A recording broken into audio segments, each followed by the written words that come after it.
You're in Braves country.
You're listening to Braves Country Baseball's Salute to Service Special, a compilation from our Armchair Quarterback radio show, which aired for 8 years on CBS Sports affiliates before changing to Braves Country.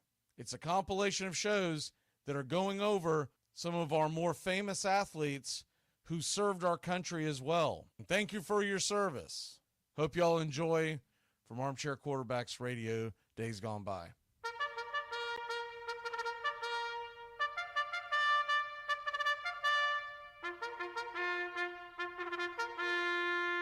Armchair. 10 years ago, a crack commando unit was sent to prison by a military court for a crime they didn't commit. These men promptly escaped from maximum security stockade. Today, still wanted by the government, they survive as soldiers of fortune. If you have a problem, if no one else can help, and if you can find them, maybe you can hire Braves country. Cause he's the armchair quarterback. He's full of beer and he's full of snacks. The all-American man. Yeah, man. I did a little research, and of course there were several of them that popped to mind automatically. Pat Tillman, no doubt, Army Ranger, gave up a promising NFL career to serve his country. But that was to me, that was the first one that popped in my head, and so I wanted to do a little research, man, and I had a couple of them. Jackie Robinson, Bradley served in the United States Army. Yogi Berra served in the U.S. Navy. Yogi Berra lived a life, didn't he? He did. And then, and this one's for Teamus, man, Ted Williams. Yeah, he didn't just serve in World War II. He also served in Korea. Gave up right around 5 years of his Major League Baseball career to serve his country. The other thing about him is this, that I don't think a lot of people realize, is that, first of all, his records would have been probably darn near unbeatable if he would have played those 5 years, if there wasn't wartime, right? But then the other thing is, he grew up in a military town. He grew up in San Diego, so that's why it meant a lot to him to go join the Navy, because obviously San Diego, outside of Jacksonville and maybe Annapolis, San Diego is the U.S. Navy. And the other thing about him that I think usually gets lost in the mix is that not only is he arguably the greatest hitter of all time, most people consider him the greatest pilot of all time.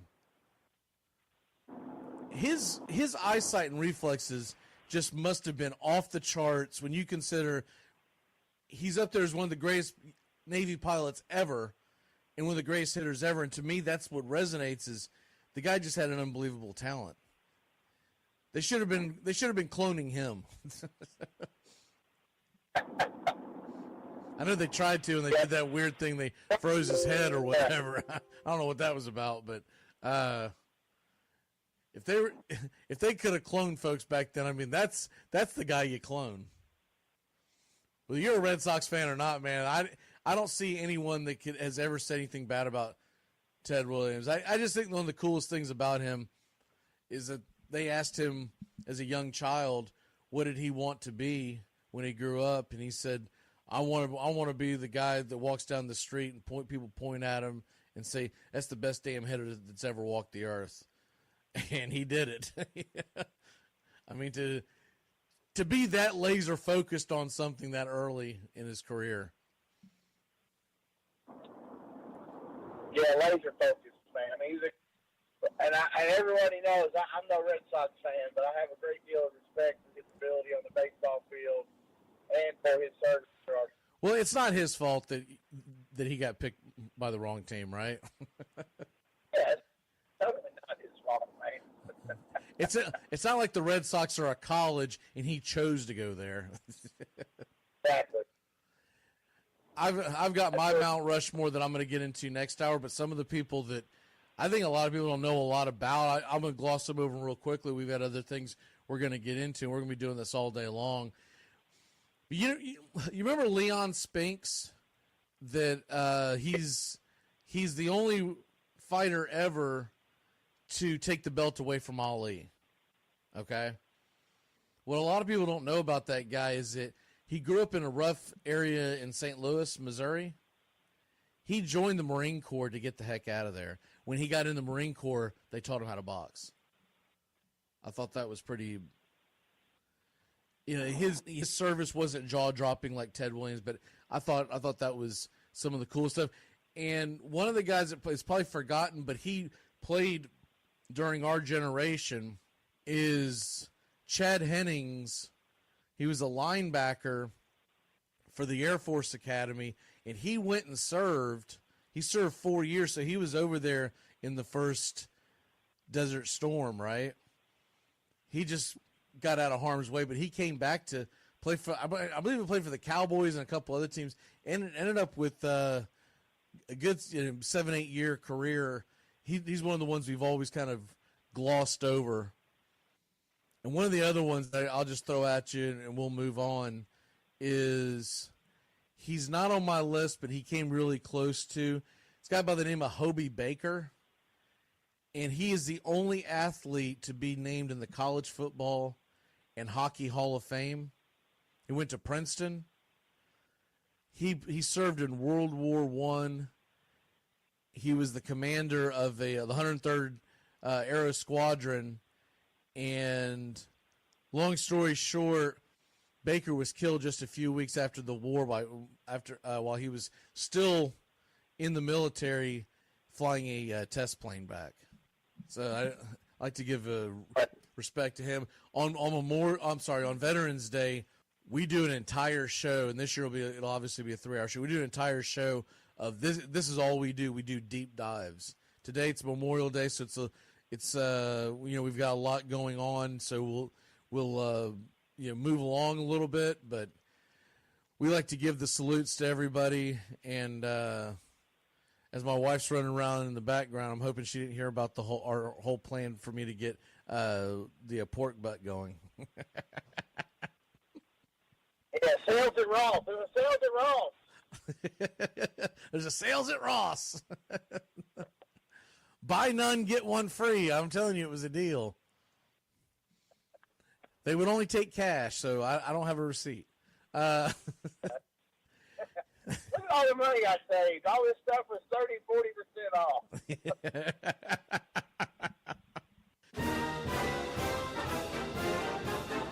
First to fight for the right and to build the nation's might, and the army goes rolling along. Proud of all we have done, fighting till the battle's won, and the army goes rolling along.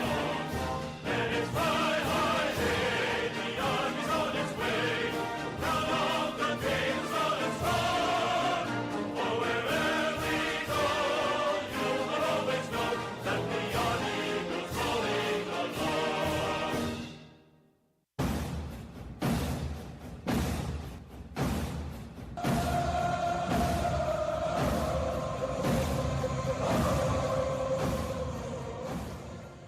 You're listening to Braves Country Baseball's Salute to Service Special, a compilation from our Armchair Quarterback radio show, which aired for 8 years on CBS Sports affiliates before changing to Braves Country.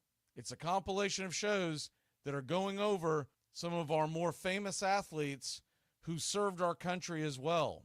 And thank you for your service. He's the armchair quarterback. He's full of beer and he's full of snacks. The all-American man with a crew in his hand. So who's number one on your list? No disrespect to any of them that didn't make it. These are just four that, to me, brought me joy, and I enjoyed learning about them over the years as we've covered them. And my first one's Bob Feller. He's currently the oldest living Hall of Famer. He actually, in 1946, threw a 107-mile-an-hour fastball, second fastest pitch ever recorded. He was the first major leaguer to volunteer for active duty enlisting in the Navy just 2 days after the attack on Pearl Harbor. Prior to his enlistment, he was arguably the best pitcher in the major league. He had already amassed 107 wins and led the American League in both wins and strikeouts the previous 3 seasons before the war. He returned to pitch in 1946 after missing 4 seasons, finished his comeback season with 348 strikeouts, a 2.18 ERA, and 36 complete games. I repeat, 36 complete games. That's Bob Feller. It's pretty amazing. The first one I'm going to go to is Jackie Robinson. He was assigned to the Army unit, a segregated Army unit, after being drafted in 1942. Jackie Robinson subsequently was accepted in the officer candidate school and commissioned as a second lieutenant. He was later court-martialed in 1944 after being taken into custody by military police refusing to move to the back of an army bus. So this is the precursor to the civil rights movement. He stood by his principles, and later on he would break the color barrier, as we all know. He was acquitted by an all-white panel of officers. By the proceedings, kept him from being deployed with his tank battalion. But after being honorably discharged, Robinson signed with a Negro Baseball League team, and in 1947 became the first player to break baseball's America color line when he played with the Dodgers. He was also named the Rookie of the Year. That Rookie of the Year award is now called the Jackie Robinson Award. The second baseman went on to six-time All-Star, 1949 NL MVP, and was a World Series champion of Robinson. And Robinson's famous 42 number is now retired throughout baseball. So that was my first one. Who else you got? My next one's Rocky Blier. Rocky's a four-time Super Bowl champion with the Pittsburgh Steelers. After finishing his rookie season with the Steelers in '68, Blier was drafted into the Army and volunteered for active duty in Vietnam.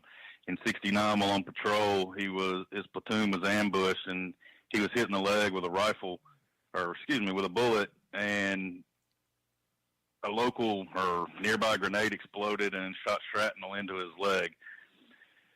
He later earned the Purple Heart and Bronze Star for his bravery. While he was recovering in an Army hospital, doctors told him he would never play football again. He reported back to the Steelers training camp the year later after being wounded in Vietnam. He couldn't walk without being in constant pain and spent the next 2 years trying to earn an active duty spot on the roster. The Steelers even waived him twice. His tenacity and off-season workouts helped him overcome his war wounds, and he earned an active spot on the roster in '74. In 1976, him and teammate Franco Harris rushed for 1,000 yards each and became the second tandem in history at that time to ever rush for 1,000 yards out of the backfield. Mercury Morris and Larry Zonker were the other two. You know, with him, I grew up knowing about Rocky Blier as a great running back. I don't ever remember anyone ever mentioning, until we started doing this, I don't ever remember them mentioning his service. And I can always see why he's high up on your list. It's just amazing.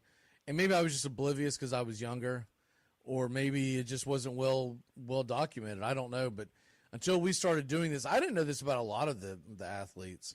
It's one of my favorite shows we do of the year because obviously the Veterans Day show is the big one where we do this deep dive for the entire show. But it's one of my favorite things because I think it gives listeners a better appreciation for what these men do. And some of this stuff will get us choked up. Like I've had to fight back tears several times, even though I've read the thing 2 or 3 times before I go on air, right? I'll still get choked up when you read some of this stuff. My number 2 is Christy Mathewson. Christy Mathewson, with the use of poisonous gas, a major concern for soldiers in World War I, the U.S. Army's Chemical Corps became a high-profile unit, which is where Christy Mathewson served.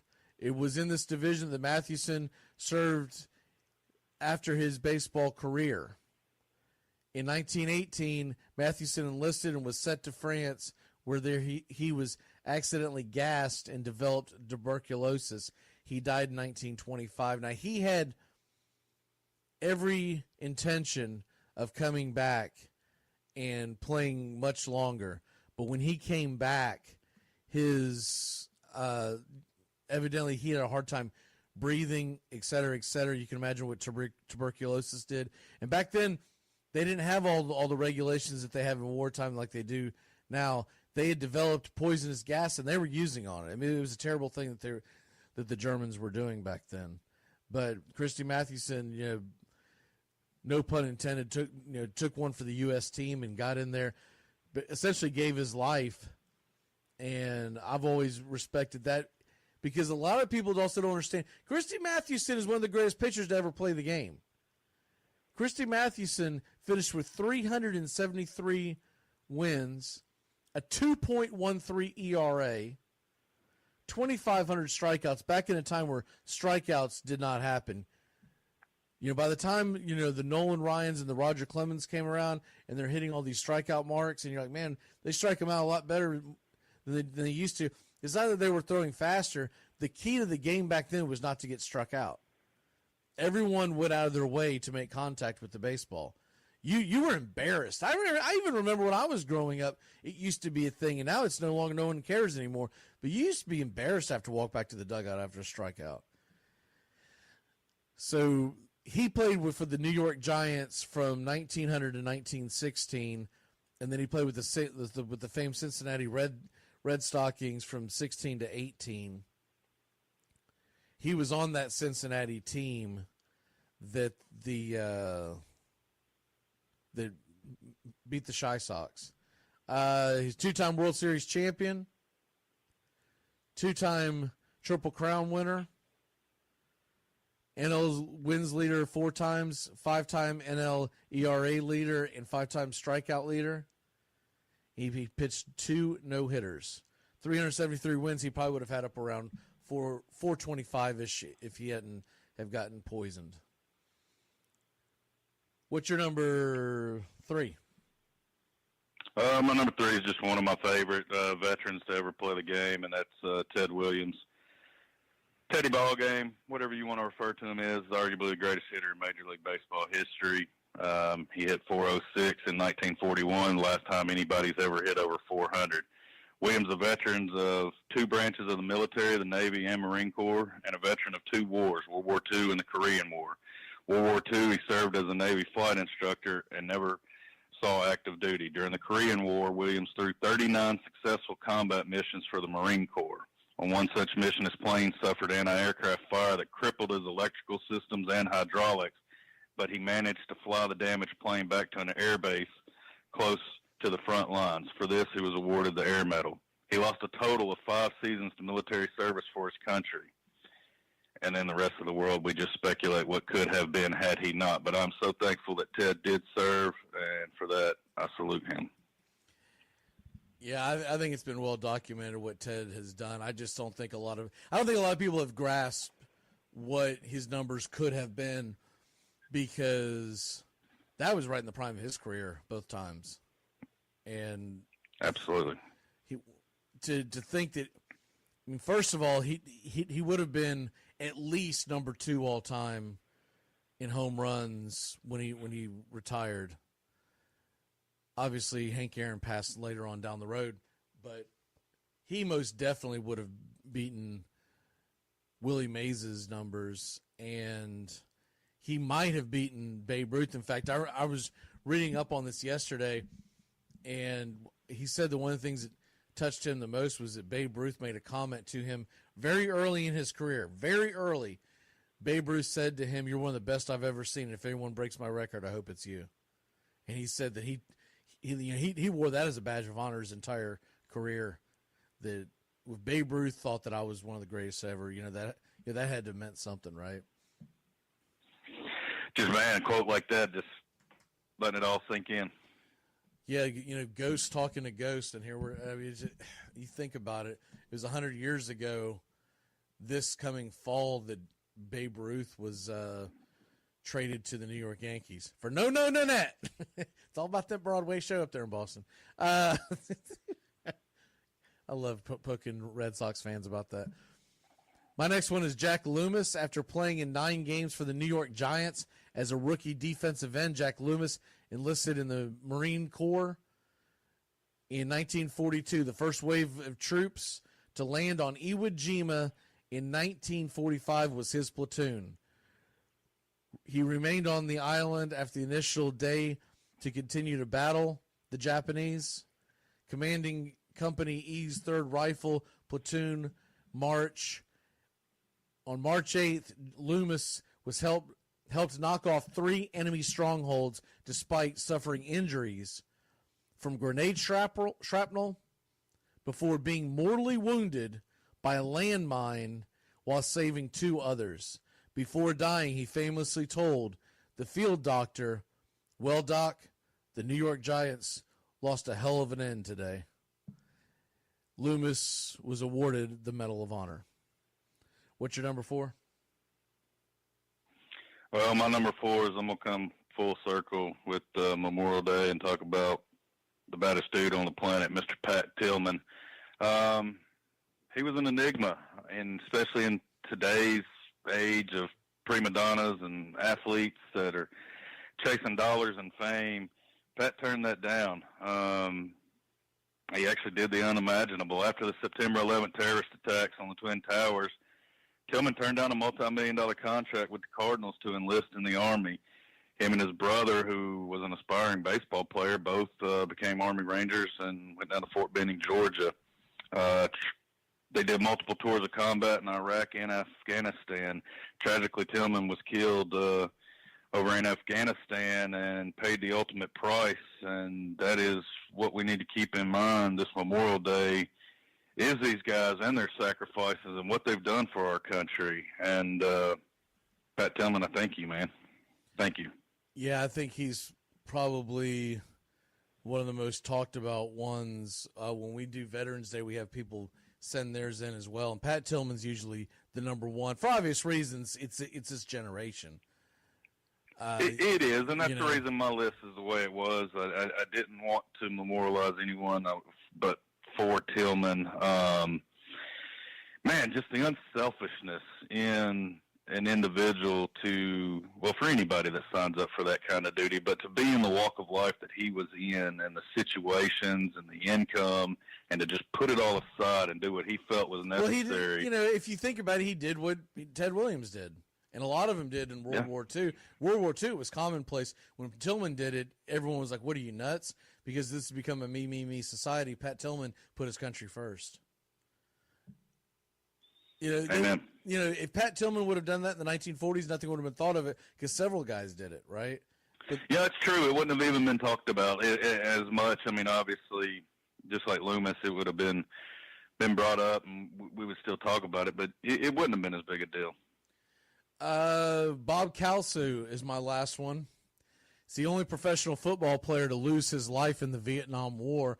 Kalsu was killed on July 21st, 1970, after his unit came under enemy mortar fire just hours after his wife gave birth to their second child. That part always gets to me. She was informed of her husband's death. In addition to being an All-American tackle at the University of Oklahoma, Kalsu was also in Oklahoma's ROTC. To satisfy the program's responsibility, Kalsu was sent to Vietnam in November of '69 as a second lieutenant. Just 1 year earlier, he had been selected by the Buffalo Bills in the 8th round of the draft and started the entire '68 season. Kalsu was named the Buffalo Bills Rookie of the Year in his efforts. And then just a year after entering, he lost his life. One other person that I want to mention, because I couldn't find his info earlier, was Jerry Coleman. And that's because he ended up becoming a Hall of Fame broadcaster, so we can relate to him. Not that we're ever going to be Hall of Fame broadcasters, but... you speak for yourself over there. Yeah, well, I am. I'll sign you an autograph, don't you worry. Thanks, buddy. But Coleman was the only major league player to have seen combat in 2 major wars. Coleman first postponed the start of his career as a Marine aviator in World War II and then left baseball to fly in the Korean War, during which he escaped a scary crash. In all, he flew 120 combat missions, was awarded 2 Distinguished Flying Crosses and 13 air medals. The Colonel, as they called him, went on to win 4 World Series as a second baseman with the New York Yankees. He then went on to a lengthy broadcasting career, earning an induction to the Broadcasters Wing in the Hall of Fame, the Baseball Hall of Fame in 2005, and in the Radio Hall of Fame in 2007. So I want to make sure I mentioned Jerry Coleman. For some reason, I couldn't find his info a second ago. What's your favorite Memorial Day foods? It's a big grill out for me. I'm just a hamburger and hot dog guy on Memorial Day weekend. That's essentially what we're doing. I'll probably bust out some old rib action on the 4th of July. I've been shot down by a couple ideas by the wife already. But Billy and I were talking about ways that I could sneak a pork butt in. So, I'm on a mission now. I don't know, baby. It just showed up. It's free delivery. I don't know what happened here. A fan sent it in. I think one of them drones flew by and dropped it off. It's just, a mispick on the new delivery service. Sorry. Billy's suggestion was for me to use the story that it was on sale at Ross's. Dollar Tree. No, baby, this thing's at the dollar. It's at the dollar store. We got it's $1. Every time Amazon shows up with something for me, I was like, it was free. They were giving them away down at the station. What's one of your go-to patriotic songs? Mine's especially on a weekend like this, is Lee Greenwood's God Bless the USA. God Bless the USA. That's my go-to. Does that not just get your blood pumping for some reason? It does, and I hope they're listening right now. But I actually know people that don't like that song, and I have the argument. How do you even exist in society and not like that song? Is there a culture of people that really don't like that song? Dirty Commie Bum, I'll tell you that. I'll tell you what, we've been playing West Cook bands. Take that, my boss. I hope you're listening. He's like, I hope you're listening. You're working Memorial Day. It's going to be interesting in 17 minutes from now, but until then, I'm going to enjoy. The more and more that I hear it, the West Cook bands. I stand for the flag. I really like that song a lot too. It's a really good song, really good patriotic song, and basically it was written about. It's not about whether or not. He wasn't being political. He was basically in the lyrics. If you listen to it, he's just saying, "I stand for the flag because the flag stands for us." And I think it's really well written and really well performed. So.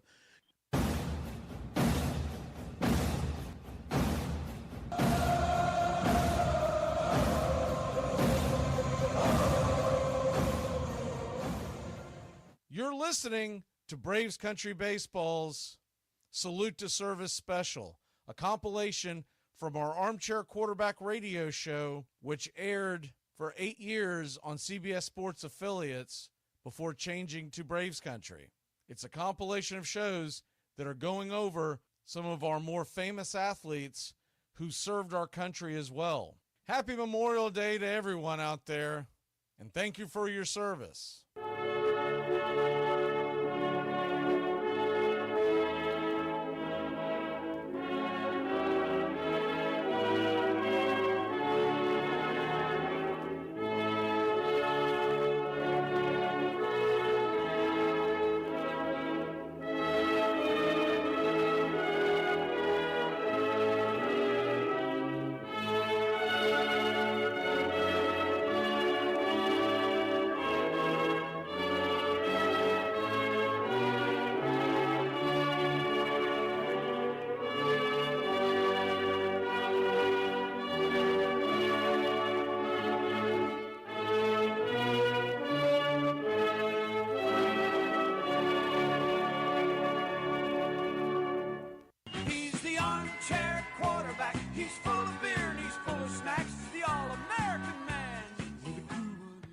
Well, let's go ahead and dive into. Gave everyone one athlete that they looked up to or whatnot they do for their service.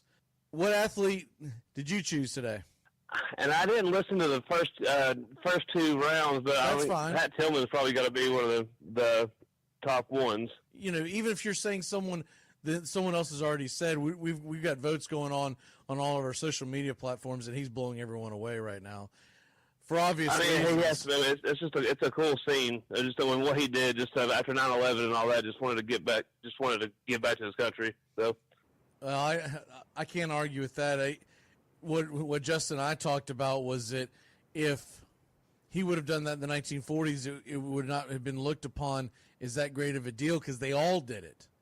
But what he did at the time that he did in this very selfish society we live in now, to do what he did, turning down all that money, was pretty incredible. I have to agree. My favorite is always going to be Christy Mathewson, just because Well, him and Jerry Coleman, because Jerry Coleman ended up being a Hall of Fame broadcaster for Hall of Fame baseball broadcaster, and he was 4-time World Series winner for the New York Yankees at second base, and served in combat. But Christy Mathewson, he is one of the greatest pitchers of all time. More people talk about Walter Johnson because he had a few more wins than Mathewson, but Mathewson was right there with him. And this is in the dead ball era, so their numbers are a little skewed, but a 2.13 ERA lifetime is pretty incredible. Now, realize scoring just didn't happen much back then because there was a lot of reasons. The number one reason the dead ball era is they did not, what a lot of people don't know about the dead ball is they did not change the baseball out much. And what that led to, by the end of the ball game, you usually were playing with a dead ball. Right, it was a ball that was that smacked around. A lot of time it was wobbly. A lot of time it had dirt all over it. It was hard to see. That came to an end, I believe it was 1919 or 1920, when a gentleman came up to the plate and was hit in the temple by one of the balls because he didn't see it. They were playing it around dusk, and the ball was, from all accounts, the ball was essentially gray. And he didn't see it. It killed him instantly right there on the at home plate, and that's what changed. Oh, wow. That's what changed the rules of them saying after every so often. Of course, they upped it now, but at the time they were like, we're new baseball every inning, and then of course now it's new baseball almost every pitch. But what led to that directly after that rule, was all of a sudden Babe Ruth was slamming home runs out of the building. And so that had a lot to do with why Babe Ruth was out hitting teams. He had, the year that he hit 54 home runs, he was out hitting teams. So he was ahead of the curve, don't get me wrong, but a lot of it had to do with the fact that they were actually using real fresh live baseballs. So that's why Mathewson's always one of my favorites, is because it always brings up that kind of conversation. He died because of poisonous gas that he inhaled fighting the Germans in World War I, came back and he developed tuberculosis. So on that happy note. I know that's interesting. Yeah, well, on Veterans Day, if you ever want to hear a really good show, Veterans Day, we do deep dives on a lot of players that a lot of people don't know. You know, there are athletes that you know of them. You just had no idea their contribution to society. It's dumbfounding. Every year we find more and more. We've been doing this for about 5 years on Veterans Day. The reason why this is the first time for us doing it on Memorial Day weekend is this is the first time that we've been daily show, and B, a lot of times in the past we have actually taken a hiatus until about mid-June on the Armchair Quarterbacks to recharge your batteries, so to speak. So we haven't been on in broadcasting during Memorial Day. So this year we decided to do Mount Rushmore, and then also get everyone else's opinion. What's your go-to food this weekend for Memorial Day? Man, probably hamburgers, hot dogs. Just keep it simple. Yeah, it seems like to be everyone's go-to. I get a little more creative on 4th of July. 4th of July, I'll end up busting out ribs and everything and slow cooking and doing some more old-fashioned barbecue. I might do a pork butt today, but that's pretty simple in my world. I like to really dial it up a little bit when it comes to 4th of July. And well, 4th of July, I usually try to get around 54, 55 hot dogs, but that's just America. Well, I can usually knock that out in about 10 minutes. So the key is everyone thinks the key is to drinking water with it. The key is to just not give a crap what you look like afterwards. And so now you have figured out the secrets to my physique. You are a champion, sir. I am. Still undefeated. Anywho, back to the rest of the story. One thing I forgot to ask you, do you prefer slaw, macaroni, or potato salad? Yes. All three of them just mixed together? All three, man. I'm a foodie, man. As long as it's good, I want it. What's your favorite of those three? A good coleslaw, man. Or Yeah, a good coleslaw. Yeah, me too. Especially if I'm putting it on. So I competed in a contest up in New York. I think this was 2011, summer of 2011. It was somewhere in that area. It's either 11 or 12. Did they know it was a contest? Well, they did after I left. The guy that I was working for bragged about how he was always the best in the Hamptons for burgers, and how buddies of his won this and that. So I joked with them all summer. I said, "Well, that's because you never had a Southern chef come in there." And they would laugh, whatever, da da da da. Well, I gave him such a hard time. This was the boss that owned the restaurant I worked for in the Hamptons. People aren't familiar with the Hamptons. It's eastern Long Island. And it's an uppity area. I mean, this is where Jerry Seinfeld lives, right? I mean, this is the money of the money. And he has a horse named Prickly Pete. Yeah. Well, yeah, exactly. But sincerely, when I lived out there in the Hamptons that summer, all I saw were celebrities. Like I saw a lot of celebrities when I lived in Nashville and worked in the bar business there. And then I saw like the cream of the crop celebrities when I was out in the Hamptons. These are the people that are the movers and the shakers. I mean, people like Kelly Ripa would walk in and no one even bats an eye because she's not a big enough name. And you're like, really? By the way, she's scary skinny. I mean, she'll freak you out a little bit how skinny she is. I'm really worried about that one. But anyways, she's probably saying, there's this old fat dude. I wonder if he's still alive. Is there a coleslaw, a mayonnaise-based coleslaw? Yes. So I won best slaw, best barbecue, and best burger that year. And I mean, it was like a drop the mic moment. But they gave me less than 48 hours to prepare. They walked in, it was like right around 34 hours, I think it was, right for the competition. Said, okay, Big Mouth, if you think you can beat us, be out there Saturday morning, da-da-da-da-da-da. I was like, I got to work all day today. This is a Friday, right? I was like, I got to work all day. Like, so? You said you're the best? I was like, oh, I see what you did. That's okay. So when I got off work that night, that's what I did. I started cooking my pork butts, slow cooked it. And then I put my burgers together and I put my slaw together that next morning and went out there and won all 3 medals. I mean, it was like a drop the mic. I gave him so much crap the rest of the summer. It was awesome. This is right before 4th of July weekend, and I was there until the end of Labor Day. So you can imagine. I'm sure you wasn't quiet. I was not. He'd come in, he owned the place. He'd come in and say something about, hey, did we get the shipment of fish in yet? I was like, no, but I know what we did do. We won 3 medals 4 weeks ago. Anytime I could slide it in there, it would be a thing.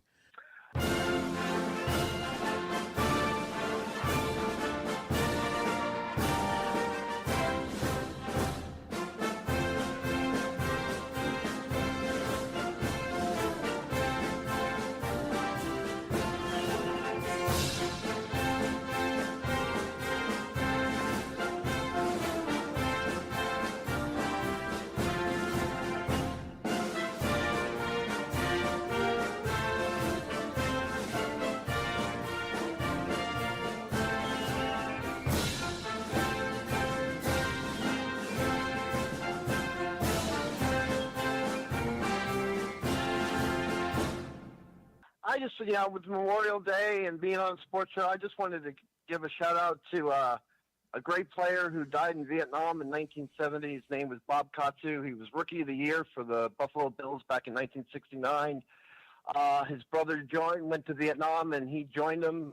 He died in action in 1970, and that's who I wanted to give a shout out to him, remember him, and a shout out to his family on this upcoming Memorial Day.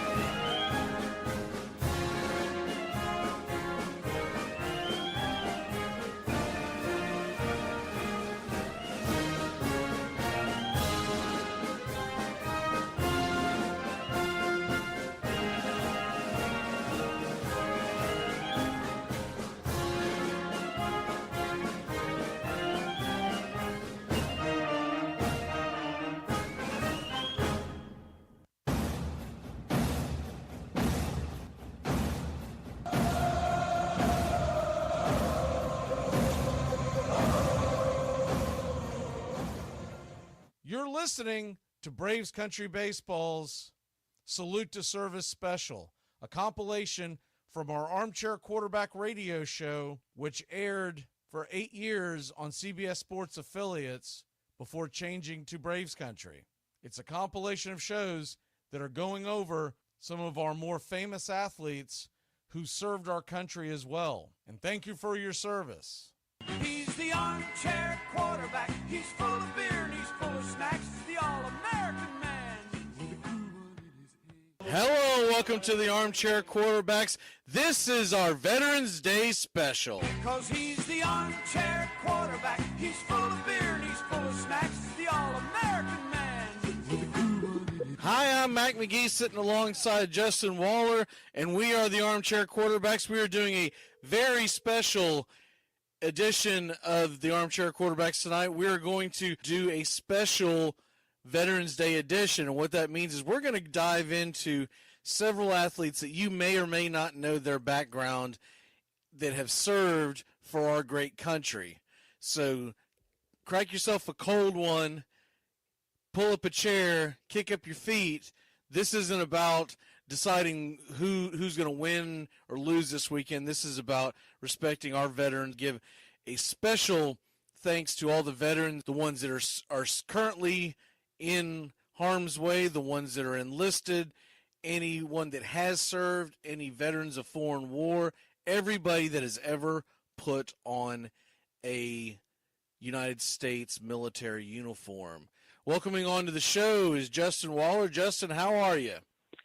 Doing good, Mac. Excited for this great Veteran Day show we got planned and ready to get into it. Yeah, I think people are going to like it. We did this a couple of years ago, and it continues to be one of our favorite shows that we've ever done. We didn't get into it last year because there were some technical problems that week.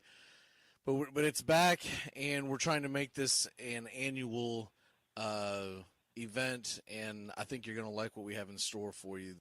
We are going to spend the next hour or so talking nothing but our U.S. soldiers, our military in general, and also the history behind some of the athletes that have played some of our great games and have defended our great country. Okay, without further ado, Mr. Waller, why don't you take it away with Pat Tillman. First of all, I just want to salute all of our vets out there. Thank you for what you do. This country is nothing without you guys. I appreciate it, and just thank you, man. For those of you out there listening, on Veterans Day, I think you should do it more than just Veterans Day, but make sure you say thank you to a vet tomorrow. If you see one walking around, man, just grab their hand. It's easy, and just say thank you for your service. I mean, it's not like you got to go anything more than that, and it'll mean a lot to those guys. So tip your cap to them and just give thanks. But Patrick Daniel Tillman was a professional player in the NFL who actually left his sports career in the middle to join the United States Army in the aftermath of the September 11th attacks. He started his college career as a linebacker for Arizona State University in '94. He actually secured the last remaining scholarship for the team. He excelled as a linebacker at Arizona State when actually he was small for his position at 5'11". As a junior, he helped his team to go undefeated that season and make it to the Rose Bowl that year. In '97, he was voted Pac-10 Defensive Player of the Year. Academically, Tillman majored in marketing and graduated 3.5 years on a 3.85 GPA. In the 1998 draft, Tillman was selected at the 226th pick by the Arizona Cardinals. At that time, he moved over to play safety for the Cardinals and started 10 of 16 games his rookie season. One of the great things about Tillman that I find interesting is that his loyalty and dedication for what he had with his moral compass is just unheard of, and I wish we had more athletes that carried themselves this way. He actually turned down a 5-year, $9 million contract offer from the St. Louis Rams just out of loyalty for the Cardinals. He finished his career with a total of 238 tackles, 2.5 sacks, 3 interceptions for 37 yards, 3 forced fumbles, 12 pass deflections, and 3 fumble recoveries in a 60 career game. In May 2002, 8 months after the September 11th attacks, after completing the 15 remaining games of the 2001 season which followed the attacks, Tillman turned down a contract offer of $3.6 million over the next 3 years from the Cardinals to go enlist in the U.S. Army. Tillman and his brother Kevin enlisted on May 31st, 2002. His brother Kevin actually gave up the chance of a career in baseball, who had already signed with the Cleveland Indians. I mean, what siblings? Both of them are pro athletes making millions of dollars and just walk away from it to go serve. In September 2002, they completed basic training together. The two brothers completed the Ranger program in late 2002 and were assigned to the 2nd Ranger Battalion in Fort Lewis, Washington. After participating in the initial invasion of Operation Iraqi Freedom in September 2003, they entered Ranger School at Fort Benning, Georgia, and both graduated that following November of 2003. Tillman was then redeployed to Afghanistan, and on April 22nd, 2004, he was initially reported to have been killed by enemy combatants and actually turned out to have been friendly fire, but that is not a part of the story. The main thing to know about Pat Tillman is the man and his sibling, I include Kevin in this, they walked away from major league careers in 2 different sports, millions of dollars, to go fight for their country post 9/11 and paid the ultimate sacrifice, and that is Pat Tillman. Yeah, got to give him a big salute. For those of y'all that aren't old enough to have remembered that time, it was a very emotional time when you saw those towers fall. A lot of people might wonder, why would you leave a great high-paying job in the National Football League to go defend your country? There was a rush of emotion and nationalism that took over this country for a little while that unfortunately has since faded right after the falling of those towers that I'll never forget. I was a little too old at the time to be able to just jump in there and join in, but I was honestly thinking about it. I got talked out of it by my family, but when you saw those towers fall, I mean, it really hit home for a lot of people, and I can totally understand why he did what he did. Okay, the next guy up is Ted Williams, 17-time All-Star. Just wrap your head around that, 17-time All-Star. A 2-time recipient of the AL MVP award, 6-time batting champion, 2-time Triple Crown winner. What? Hard enough to win one of those suckers. He won that sucker twice. He finished his playing career with a .344 batting average, which is still, I believe, top 6 all time. If memory serves me correct. I know Ty Cobb is number 1 with .367. He's up there in the top 6 or 7 of all time. 521 home runs. He did that back when 500-run plateau was something to behold. There was a long period of time where he was the number 3 home run hitter of all time. And a lot of people don't realize that because then we hit the steroid era and it kind of gets misconstrued. But for argument's sake, along with the 42 on-base percentage, you want to talk about all these analytics and whatnot, you throw his numbers in at these analytic nerds, they just jaw drop. Bang for the buck, my opinion, Ted Williams is the greatest hitter of all time. The only one else that can be in the conversation is Babe Ruth, and it really depends on what you consider the greatest. But I've always considered. I'll agree. Ted Williams has got my nod too. He's the greatest hitter. Babe Ruth's the greatest player of all time. His batting average is the highest of any MLB player with 302 or more home runs. Born and raised in San Diego, joined the Red Sox in 1939. He immediately emerges as one of the sport's best hitters. And in the 1941, this is right before World War II really took off. Remember, World War II was, for all intents and purposes, we were dragged into it December 1st, 1947, when they bombed Pearl Harbor. So at the end of the 41 season, Williams posted a .406 batting average, making him the last Major League Baseball player to hit 400 in a season. There was the 406 batting average, and no one's done it since then, and that was before World War II. So think about that. Think about how hard that is. He followed it up by winning his first Triple Crown in 42. And then Williams' career was interrupted in 43 to serve 3 years in the U.S. Navy Marine Corps during World War II. Upon returning to MLB in 46, Williams won his first AL MVP award. So basically, when he was in the Marines, in the Navy, he was a fighter pilot. So he basically got out of the he got out of the cockpit and walked over and got himself an AL MVP award. I mean, it was just like that. It's incredible what the man did. In 47, he won his second Triple Crown. Williams returned to active military duty for portions of the 52 and 53 seasons to serve as a Marine combat aviator in the Korean War. In 57 and 58, at ages 39 and 40, he was the AL batting champion for the fifth and sixth time. Williams retired in 1960, inducted into the Hall of Fame in 66 in his first year of eligibility.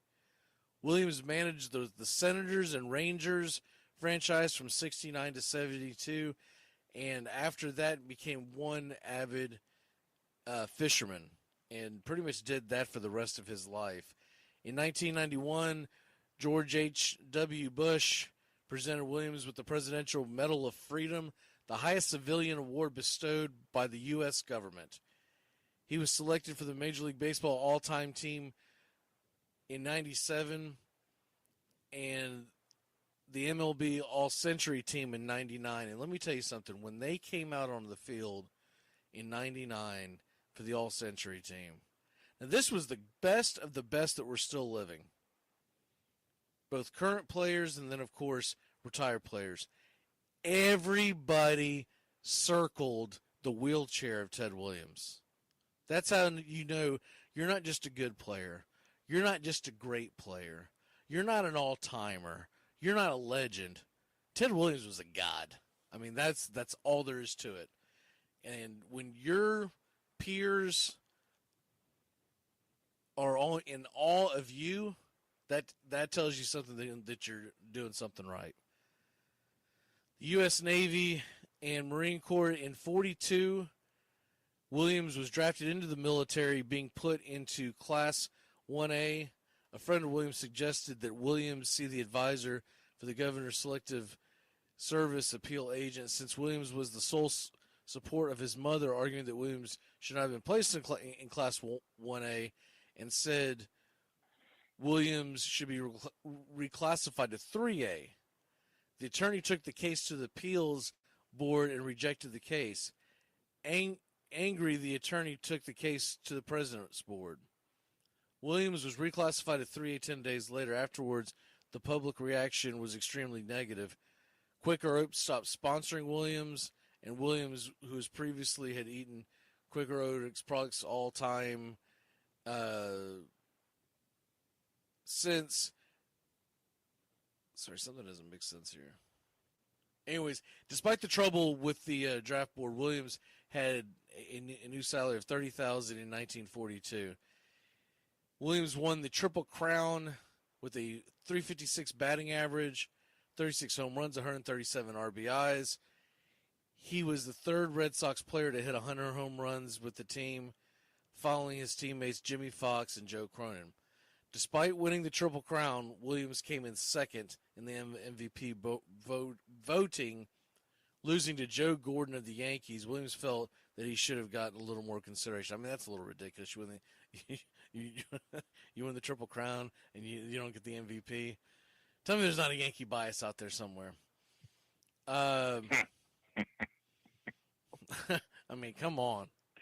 Come on. I don't. The Triple Crown? What else can you do?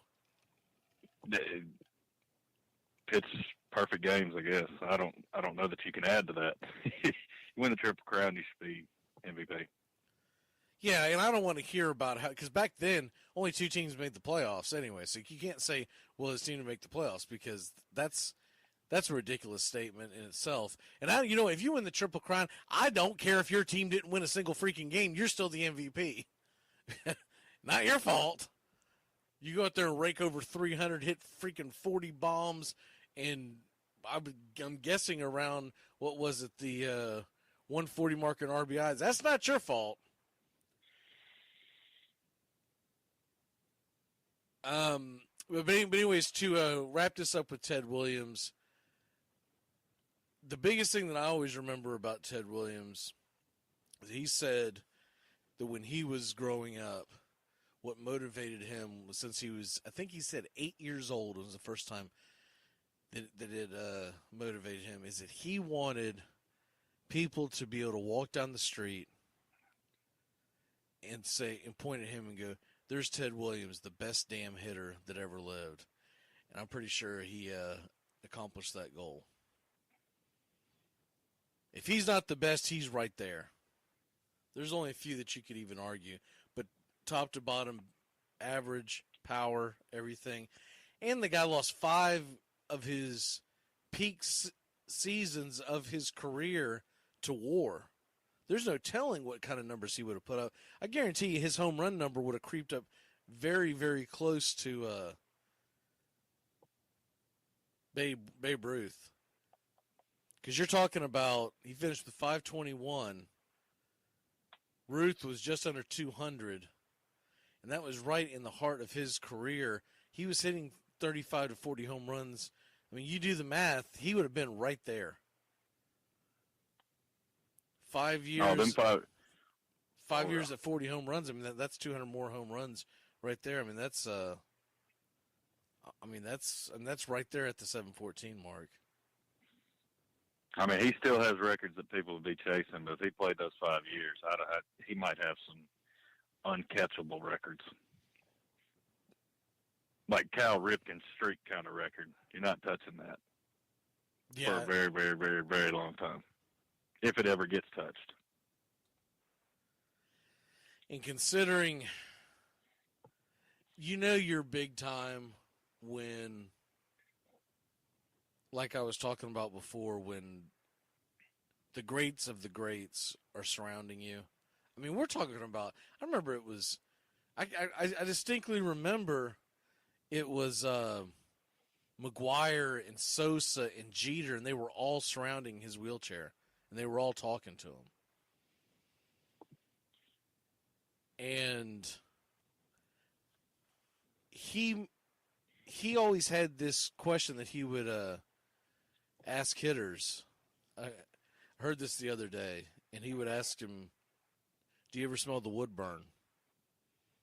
And he said that if a guy told him he didn't know what he was talking about, then the guy wasn't a great hitter. He said, but if the guy did know what he was talking about, then he knew that he was a great hitter. And to a man, and I'm trying to remember who it was, but there was a lower rank player, and it was one of those journeyman type players that ended up going to broadcasting because he was telling the story.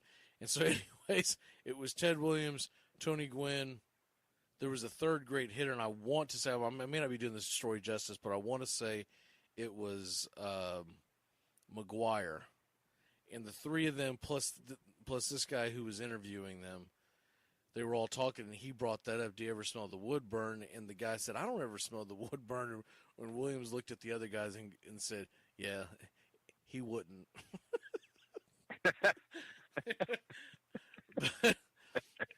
And that's not something you can come back from, because Ted Williams says something about hitting. You just shut up and listen. Yeah.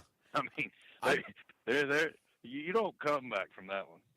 The story I definitely do remember, it was Tony Gwynn telling the story. He was broadcasting one night and happened to catch it before Tony passed. And he said that he was talking to Williams one night at a function. I'm going to guess it was a Hall of Fame function. And Williams was talking to him. This is still when Gwynn was playing. So late 80s-ish, mid to late 80s. And Williams asked Gwynn, do you how are you hitting that inside fastball? And Gwynn said something like, well, I don't really focus on that. He goes, that's the key for left-handed hitter is you've got to hit that inside fastball. You've got to let them know that you can hit that out of the park. And Gwynn went to argue with him. This is pretty early in Gwynn's career. Went to argue with him and said, Ted, I'm not the same hitter you are. I'm not looking for the inside fastball to yank it out of the stadium. I'm looking for, this and that. And I'm trying to. And Williams, I guess, kind of heated with him because it doesn't matter. Can you hit the inside fastball out of the park? Because if you can do whatever the hell you want to. So I guess they. So anyways, I guess they got kind of heated because Gwynn was like, you don't know what you're talking about, and Ted Williams the same reaction. So here's the funny thing: the very next season, Gwynn's playing, and Gwynn said he starts noticing after having that conversation with Ted, he hit about 3 or 4 home runs that year with inside fastballs that were coming in. He was raking them out of the park. So the next time he runs into Williams later on that summer, whatever it was, he said he couldn't wait to come to him. He come running up to him. He said, Ted, and he said Williams turned around, looked at him, and said, "You finally learned how to hit that damn inside fastball, didn't you?" It's like you said, you don't argue hitting with Ted Williams. I mean that's like that's like arguing any kind of anything with Einstein. I mean, kids to this day are still dreaming from Little League all the way up to they want to bat 406. They want to bat Ted Williams numbers. I mean, that you just can't argue that. That greatest hitter. That hit will. And I agree with you. Could be up there in the talk of player. I mean, I agree that I think Ruth has got to be that. But, man, what it could have been, which I'm glad he did serve. That's, thank you for that. Oh, yeah, definitely. But as a sports fan, you just wonder if you had those 5 years, how big could those numbers have been? And as only Ted Williams could do, he finished his career, his last at bat in Fenway Park with the home run. Not to mention the year that he hit 406. I don't have the numbers in front of me, but I do remember he went into that day hitting 399.6 something. Anyways, it would have rounded out to be a 400. And the Red Sox manager gave him the opportunity to sit the day out. They were playing a doubleheader. I want to say against Detroit, but I don't remember who they were playing. And Ted Williams told the manager, "No, I'm going to play." He said, "Man, if you don't play, they're going to round it out. You will be a 400 season." And Ted Williams told him, "To hell with that. I either hit 400 or I didn't hit 400, but we're going to find out today." Williams went out and went 6 for 8 in that doubleheader, and that's how he ended up at 406. That's clutch. Okay, what you got next? Is that Rocky Blier time? It is Rocky Blier time. Did you know, I mean, I'd like to be a little part of this family. They're from Appleton, Wisconsin. Mom and Dad owns a tavern, and they live above it. Could you imagine that growing up? I mean, just, hey, Mac, let's run downstairs and grab some breakfast. I mean. I think I lived that growing up. What are you talking about? Last name is McGee. Anyways, go ahead. Robert Patrick Rocky Blier. NFL halfback for the Pittsburgh Steelers from in 1968, and then again from 71 to 1980. Blier played his college football at the University of Notre Dame in South Bend, Indiana, and graduated in 68 with a degree in business management. During his junior season in 66, the Fighting Irish won the national championship, and he was the team captain as a senior in 67. He was selected in the 16th round of the '68 draft by the Pittsburgh Steelers, number 417 overall. After his rookie season with the Steelers, Blier was drafted to the U.S. Army in December 1968 during the Vietnam War. He volunteered for duty in the South Vietnam and shipped out for Vietnam in May '69 and was assigned to the C Company, 4th Battalion, 31st Infantry, and assigned as a squad grenadier operating a 44 millimeter M79 grenade launcher. On August 20th, while on patrol out in Heat Duc, Blier was wounded in the left thigh by an enemy rifle bullet when his platoon was ambushed crossing a rice field. While he was down, an enemy grenade landed nearby after bouncing off a fellow soldier, sending shrapnel into his lower right leg. He lost part of his right foot in the blast and was later awarded the Bronze Star and Purple Heart. While he was recovering in a hospital in Tokyo, doctors told him that he could not play football ever again. Soon after that, he received a postcard from Steelers owner Art Rooney, which read, "Rock, the team's not doing well. We need you, Art Rooney." When asked about it later, Blier said, "When you have somebody that takes the time and interest to send you a postcard, something that they didn't have to do, you have a special place for those kind of people." After several surgeries, he was discharged from the military in July 1970 and began informal workouts with the Steelers.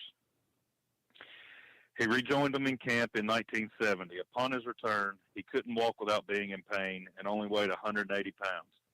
He was put on IR for the season, but returned in '71 and played on special teams. He spent several seasons trying to get increased playing time and was waived on 2 different occasions. But Blier never gave up and said that he worked so hard, and to quote him, that he worked so hard that sometime in the future you didn't have to ask yourself, what if? An off-season training regimen brought Blier back to 212 pounds in the summer of '74, and he earned a spot in the Steelers starting lineup. Since Preston Pearson was wearing the number 26, that was the number Blier wore his rookie season before he went to Vietnam, Blier switched to the number 20 when he returned back to the starting lineup. After Pearson was traded to the Cowboys in '75, Blier kept the number 20, which he had already become associated with. In addition to being a great lead blocker, Blier was also the second of the Steelers' rushing weapons. Franco Harris was their primary back, and Blier was the second option. Both were effective nonetheless at both blocking and rushing. In '76, both Harris and Blier rushed for over 1,000 yards, making this the second NFL duo to accomplish this feat after Morris and Larry Zonka of the '72 Dolphins. Blier played in the first 4 Steelers Super Bowl victories and caught the touchdown pass from Terry Bradshaw that gave Pittsburgh a lead it would never surrender. He also recovered Dallas's onside kick on the closing seconds, sealing the Steelers' victory. Blier retired after the 1980 season with 3,865 rushing yards, 136 receptions for 1,294 yards and 25 touchdowns. At the time of his retirement, he was the Steelers' 4th all-time leading rusher. Got tongue twisted there. 4th all-time leading rusher. I still can't say it. He run real good. That is, yeah. He ran good for the Iron Curtain. I just ran. Yeah. Those 4 years of college will sure go by fast. Yeah, I mean, Rocky Blier, I can remember he was retiring as I was just first starting to watch football, so he's really more of a name that I knew growing up as opposed to really remembering him play. I saw him towards the tail end because it was him and Bradshaw towards the tail end of his career. But Rocky Blier, I mean, he was a name in the NFL. He was every bit of a name as a running back in the NFL as Marshawn Lynch was. I think that's a fairly good analogy, and for the right reasons, not for the goofy stuff that Marshawn Lynch did. I'm talking about as far as being just a really good running back. Yeah, I mean, just the heart that he had to come back. You know, I mean, he was wounded in action, lost part of his foot, come back, was cut twice, couldn't even make the practice squad, played in special teams, and wouldn't give up. And he put a lot of that to Art Roney, mailing him a postcard while he was over there wounded. And it was just like, he didn't have to do it, and I'm going to go out here and give my all. And he eventually worked himself back to a starting position. And, to be in that backfield with Blanco and both of you have 1,000 yards, that's a great accomplishment. Yeah, I agree. I mean, it was, and I mean, he was. Let's be honest. He was on one of the greatest teams of all time. I mean, the Steel Curtain of the '70s, they're still highly revered. Okay, I got some more rapid fire ones. I'm gonna try to knock out one, and then I'm gonna try to knock two of these out before the top of the hour, and then when we come back, we'll get into your Art Donovan and Joe DiMaggio. I think one of the ones that I want to make sure that we hit this guy up, because I know he's near and dear to your heart, and I don't believe we talked about him on the first Veterans Day show we did a couple years ago. But Ahmad Hall played for the Tennessee Titans. After graduating from high school, Hall enlisted in the United States Marine Corps from 1998 to 2002 as a field radio operator, a sergeant with a tour of duty in Afghanistan under his belt. He then enrolled at the University of Texas.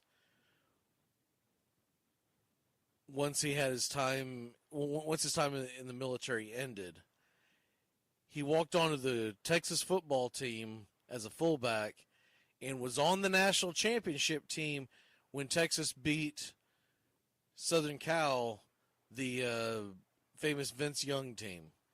He was on that field. Although he was not drafted, Hall eventually signed with the Tennessee Titans in 2006 and played 14 games in his rookie year and actually had a pretty decent career in the NFL. But when he was with the Tennessee Titans, I know he was always a crowd favorite. And if you go onto our Facebook page and you see our updated profile picture, the guy running onto the field with the flag in his hand, and could say it high-fiving, he's really low-fiving a soldier as he's running out on the field. That's Ahmad Hall. Yeah. I mean, he was a bruiser too. He was a Jeff Fisher back, was he not? I mean, in that system, he wasn't the superstar on the team, but you knew when you got done playing a game with him lining up across from you, because he would run you over. Yeah, and he actually played for the Titans from 2006 to 2011. So he wasn't a flash in the pan. I mean, he's that's a good little. To be quite honest, that team's been missing an Ahmad Hall. We've been looking for it. Well, it says here he's only 36, so someone needs to give him a call. He was the guy that what was the fullback's name that went out there and blocked for that left the Titans and went out there and blocked for LT out there in San Diego? What was that tight end? I mean, I said tight end. The fullback for the Titans. Do you remember who I'm talking about? I do, but you're going to hit me with it on air, so I'm just going to crickets. Anyways, at the time, he was looked upon as the best in the game, but Hall basically took his spot. Man, that's going to drive me nuts till I think of his name. It was a great fullback, but and of course Hall did more than just play fullback. He also played quite a bit of special teams and whatnot too for the Titans. But anyways, that's Ahmad Hall, and he was always a crowd favorite. And whatever he's doing now, I hope he's doing well. And once again, thank you for your service. Here is I think fairly unknown, famous in the sports world, but I don't think a lot of people knew that he served. Mr. Tom Landry of the Dallas Cowboys. He was the head coach of the Cowboys. He was the one that started the whole America's team. He's the one that, if you ever see the old pictures, walk around in the houndstooth cap. I mean, look just like the kind of cap that Bear Bryant wore. So even though he was best known for his success as the head coach of the Dallas Cowboys, Tom Landry was also a Pro Bowl selection player with the New York Giants as a player. And then Landry also played at the University of Texas, once again another Texas guy. But his college experience was interrupted by World War II in the U.S. Air Force. A lot of these guys that we've done over the past, we're not Air Force guys, so I figured it's about time that we pick an Air Force guy. Assigned to the 860th Bomb Squadron as a co-pilot in a B-17 Flying Fortress bomber, Landry served 30 combat missions and once survived a crash landing after his plane ran out of fuel in the Pacific. So that's Tom Landry, and I don't think a lot of people realize what that he actually had a pretty nice military career along with Hall of Fame head coach, and realistically, the reason why the Dallas Cowboys are America's team to this day. Tom Landry. You do remember Landry, right? Yeah, I'm old enough to remember Tom Landry. Okay. I know he was, when was his last year? Probably 89. That was right around the time that Jimmy Johnson took over. 89 was probably Jimmy Johnson's first year, so I guess his last year was 88. But he was iconic. When he was given the axe, it was a bummer. It really was. You know, the one thing that I liked about Tom Landry, even though I was never a Cowboy fan, although ironically the first jersey I ever owned was not Emmitt Smith. Jesus, I can't believe I just said Emmitt Smith. Tony Dorsett jersey was the very first jersey I ever owned, and it was basically because I had choice between that and I don't remember what the other ones was. But we were in a store. My mom told me which one do I want. I wanted Tony Dorsett because I knew who he was, kind of thing. But what always stuck out with me with Landry in the Cowboys was he was very innovative. When they talk about Bill Walsh and all these other guys being innovative on offense, he was extremely innovative. He was the kind of guy that would come up with any kind of a trick play.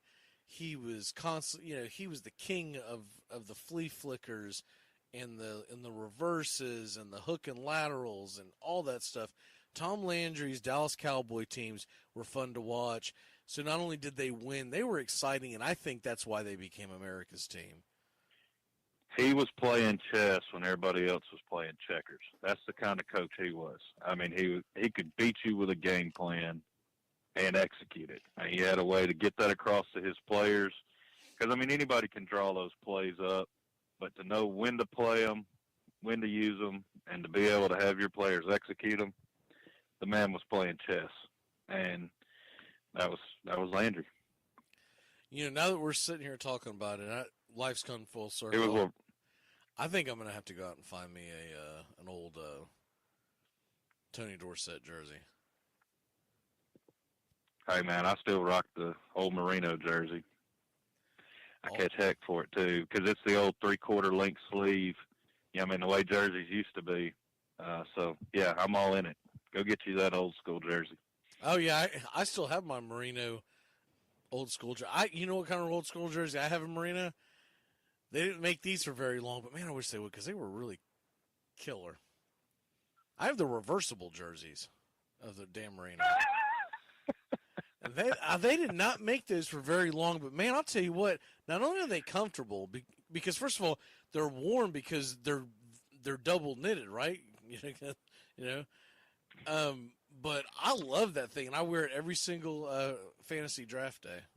That's the only time that I bust that sucker out, but every year I bust that sucker out. You laugh, man. Wear it every day. But it's sharp. Wear it every day. It's Nobody sharp, ever baby. know you never watched it. Rocking it. And the thing is, the great thing about that thing was that you only had to wash it half as much because, you know, if one side got dirty, you just flip that sucker inside out. And I had to look it up. It was killing me, and you could kick yourself because this is so simple. You know who that fullback was? Who was it? Lorenzo Neal. Ah, yeah, that's how I could not think of his name. As soon as the L popped up, I said, Lorenzo Neal. How in the world did I ever forget that? But, yeah, I mean, He was a beast. just to mention the Hall, I mean, he filled right in very well for a very great fullback. He, from his blocking, should be in the Hall of Fame. That's my opinion. Okay, we're going to have to take a quick break. Okay, let's get back into it. I'm going to read one off real quick, and then we're going to get into Art Donovan. Let's go and I'm going to go ahead and run down Yogi Berra one time. You can't do one of these shows without doing Yogi Berra. I mean, come on. Yeah, you got to mention Yogi. I mean, come on, it's Yogi. Lord knows the whole world misses old Yogi right now. Yeah. Yeah. I mean, I would love to hear. What would Yogi? I would just love to hear what he would say right now. I want to hear one of them Yogi-isms right now. I bet you he would have had a humdinger for the election. There's no telling what he would have said. I could do a whole hour on what we think he would say. Yogi Berra was one of thousands of men who played a role in the D-Day invasion. Legendary New York Yankees catcher Yogi Berra was serving as a gunner's mate while stationed off the coast of Normandy Beach on a U.S. Navy boat that day. Just over a year later, he made his major league debut with the New York Yankees at age 18. So he was 17 years old over in Normandy. Can you imagine me, a 17-year-old kid over there with all the bullets flying? I mean, just terrified. I can just only imagine. Berra was a 10-time World Series champion. Stick that in your pipe and smoke it, Jordan. 10-time champion. A 15-time All-Star and an AL MVP 3 times. He also elevated his name into consideration as possibly the greatest catcher ever. And I'll be honest with you. And by the way, he also happened to win 3 World Series titles as a coach. So he's got 13 world championships. Is that it? Is that all you got? Are you not entertained? You remember when LeBron said he was going down to Miami, they were going to win not 1, not 2, not 3. Can you imagine Yogi sitting there? He's like, yeah, buddy. Not 8, not 9, not 10, but 13. Yeah. And mine are real titles. They're called World Series champions. I mean, I think he's the greatest catcher of all time. I know I covered him on our last show, and Yogi Berra, man, just not even just the athlete of him, but just the person. From what he did as a veteran, as a player, as a coach, as a mentor, and I mean, even up until his death, I mean, you went to Yogi for wisdom. He had those little one-liners, and they were just so simple that they were just genius. And I mean, some of them, I can't come up with any of them off the top of my head right now just because I'm sitting here trying to think of them. But Yogi Berra was the king of that, and I miss him. I wish we had him right now. Well, I know one of my favorite Yogi-isms. I can remember he was talking about how busy Manhattan was. And they were asking him about something about if he was going to go somewhere in Manhattan, something, and I don't remember if it was a play or whatever. And he was talking about how busy it was and how hard it was to get a table at this restaurant or whatever it was. And his Yogi is one of his famous ones was, well, nobody ever goes there anymore. It's too crowded. If you just think about it, and those are the typical Yogi-isms where they're like double entendres. I mean, they're just funny. I mean, he's the one that coined "It ain't over till it's over." Now, no one thinks about that being funny now, but that at the time when he coined that phrase 70, 80 years ago, I mean, that was a funny statement people were laughing, oh, it ain't over till it's over. Well, then when is it over? But now it all makes sense to us because it's been said so many times. Now that's a typical thing a sportscaster does in a game when it's a 2-run deficit going into the bottom of the 8th, and they're about to bring in one of their better relievers to keep you locked in. They're going to say it ain't over till it's over. No one laughs about it now, but at the time it was pretty funny stuff. I just got a quick list of some of them, and obviously it ain't over till it's over. Baseball is 90% mental. The other half is physical. That one's always cracked me up. You can observe a lot by watching. If the world were perfect, it wouldn't be. I like this one about the effect of the sun in left field in the old Yankee Stadium during late season games. It gets late early out there. Yeah, I was trying to. I thought of that one, but I couldn't remember what he was referring to. I was thinking he was thinking it was like the time change. But yeah, I do remember that one. This one came from when he was coaching. We made too many wrong mistakes. I mean, just simple ones like that, or during his press conferences. I wish I had an answer to that because I'm tired of answering that question.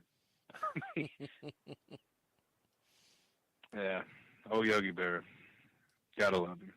Yeah, he's definitely in the conversation as the top 2 catcher of all time. I still think Johnny Bench is the greatest catcher of all time. But what Yogi did, you can't argue because the simple fact is the 13 championships. So if you're going to measure it by that, sure. But then again, he was on the New York Yankees in the 50s and 60s. One of the greatest dynasties of all time.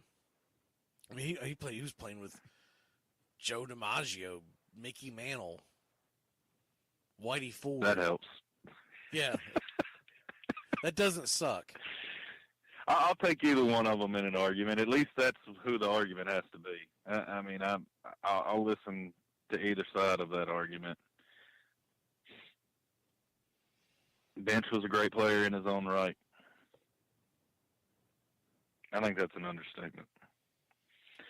Well, let's move into Art Donovan. Let's do it. I'll tell you what, that was another funny guy, too, Art Donovan. But anyways, go ahead. Arthur James, the Bulldog Donovan. Art Donovan was born June 5th, 1924, and was the son of Arthur Donovan Sr., a boxing referee, and the grandson of Professor Mike Donovan, the world middleweight boxing champion of the 1870s. Art attended Mount St. Mary Michael Academy in the Bronx. He received scholarship to the University of Notre Dame in 1942, but left after one semester to join the United States Marine Corps, enlisting of April of 43. He served 4 years, to include service in the Pacific Theater during World War II. He took part in some of the conflict's fiercest engagements, such as the Battle of Luzon and the Battle of Iwo Jima.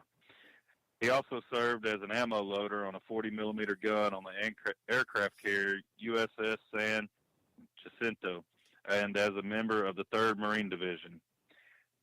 He earned citations which included the Asiatic Pacific Campaign Medal and the Philippine Liberation Medal, and would later earn him a place in the U.S. Marine Corps Sports Hall of Fame. He was the first pro football player with that honor. After the war, he completed his college career at Boston College. In each of his first 3 seasons, Donovan played for an NFL team which went out of business. He started with the first Baltimore Colts, who folded after his rookie season in 1950, followed by the New York Yanks in 51 and their successor, the Dallas Texans, in 52. After the Texans franchise was moved to Baltimore in 53 and became the second Baltimore Colts, Donovan played with that team. He became one of the stars in an outstanding defense and was selected to 5 straight Pro Bowls from 53 through 57. The Colts won back-to-back championships in 58 and 59. He was selected to the Man, I cannot speak tonight. Sorry, guys. Sorry, dude. He was selected to the Pro Football Hall of Fame in 1968. During his career, Donovan played in what many believe was one of the most important games in the NFL history, the 1958 title game between the Colts and the Giants. The contest between the two teams took place December 28, 1958, and ended in a 17-17 tie. Because it was a championship game, it went into overtime, the first NFL game to do so. Donovan made an important tackle during the overtime, stopping the Giants and allowing Johnny Unitas to lead the Colts on an 80-yard scoring drive to win the game. What a career just to be able to play with Johnny Unitas. But to go into college, get drafted, to go into battle, fight at Iwo Jima, I mean, I know for everybody that's big, but for the Marines to be there at Iwo Jima and then come back. And I mean, what a lot of people probably don't understand is because unless you're a historian of the game, the Baltimore Colts that Art Donovan played on, they were all-time greats. I mean, they were big time. He was one of 12 Hall of Fame players to take part in that game. 6 of them were Colts. Still considered the greatest game ever played. Yeah. There's famous pictures of that game. What I remember the most about Art Donovan growing up is not only was he in all the Miller Lite commercials, the less filling tastes great commercials, but then later on he was constantly in NFL films. If you watch any NFL film that was made in the 80s, early 90s, he was being interviewed in them. And I mean, he was an absolute riot. I was hoping I could find some of those quotes here, but what I ran into has nothing to do with that. I mean, there's a couple of cute ones here, but I remember him being much funnier. There was one says, I went to college to play football, not to study it. I never met a cold cut I didn't like. This is just random. I don't eat vegetables. I only eat real food like cheeseburgers, Spam, hot dogs, and pizza. Spam's thrown in there. That's dated. But yeah, I just remember Art Donovan just being an absolute riot and just a joy to when you saw him appear in one of these NFL films or whatnot on TV. The room just immediately lit up. And though I've never met the man, he just seemed like he was an absolute joy to be around. Oh, I didn't get that privilege. I didn't get to see any of his career. Just growing up and watching old NFL games and learning the history of the game, I learned about Art Donovan. But one of the quotes at his funeral that I thought was really hilarious was Raymond Berry, his former NFL teammate, was asking him about the war, and talking to him and wanting to know about it. And he just looked at him frankly and said, Raymond, I got shot in the ass at Iwo Jima. That's what happened. I mean, and just into that. I mean, you're not going to mess with the big defensive tackle. All right, here's a funny one I came across with him. The best way to die is to sit under a tree, eat lots of bologna and salami, drink a case of beer, and then blow up. It's so random. Oh, yes, it is. Oh, man. But I just remember him. I just he had such a great delivery. I just saw one of his quotes, and this is typical. Probably because I'm thinking someone had asked him how he was so funny or whatnot. And where's the quote at? It says, I guess telling stories is an art form. I never looked at it that way. I just started talking. Everyone started laughing. So I've been talking, and they've been laughing ever since. and that's typical Art Donovan Bronx humor. I mean, he's just down to earth guy. I remember he used to pop up on Johnny Carson's show all the time in the 80s. And unfortunately, we don't have great late night talk show anymore.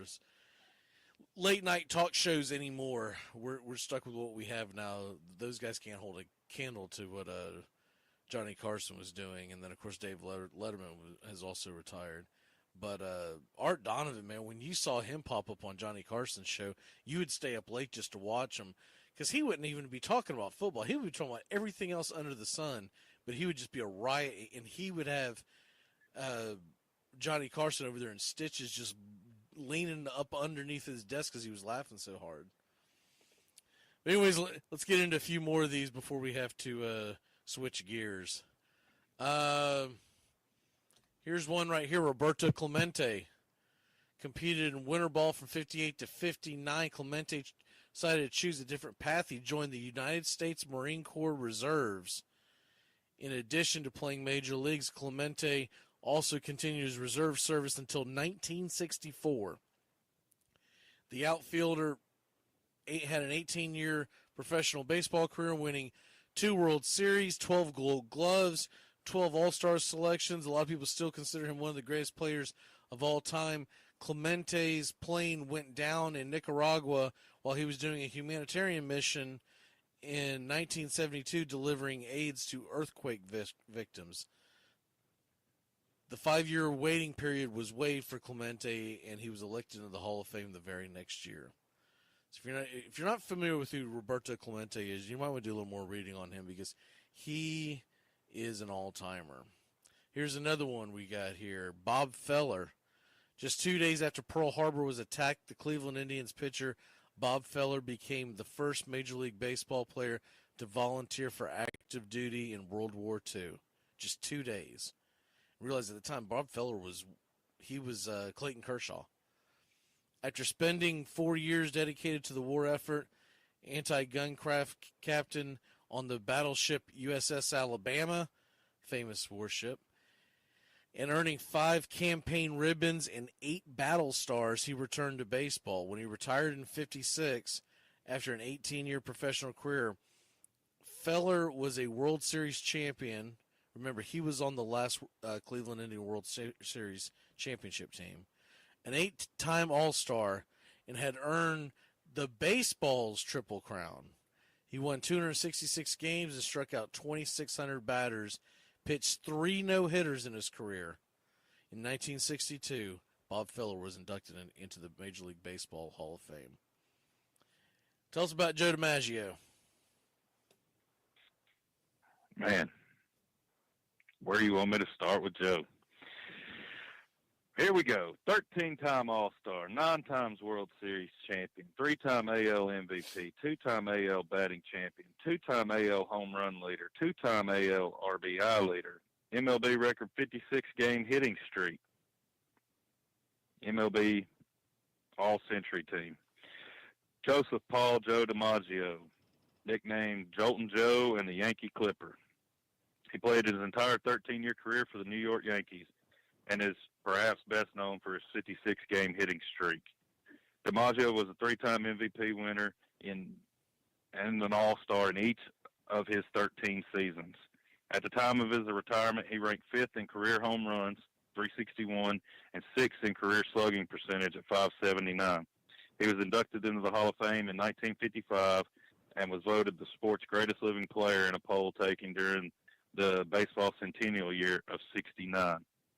His brothers Vince and Dom were also major league center fielders. You know, the great thing about him was he got founded by his brother, who was out in the, I don't have the team right in front of me, but they were playing out in the Pacific Coast League in the minors. Yeah, and he's like, hey, my brother here can come in and field shortstop, and ended up getting it in and actually had a 61-game hit streak in the PCL, which is a record in itself. Yeah. Not only did he have the 56-game hit streak, he then missed a game and then went on for 13 more games out of that.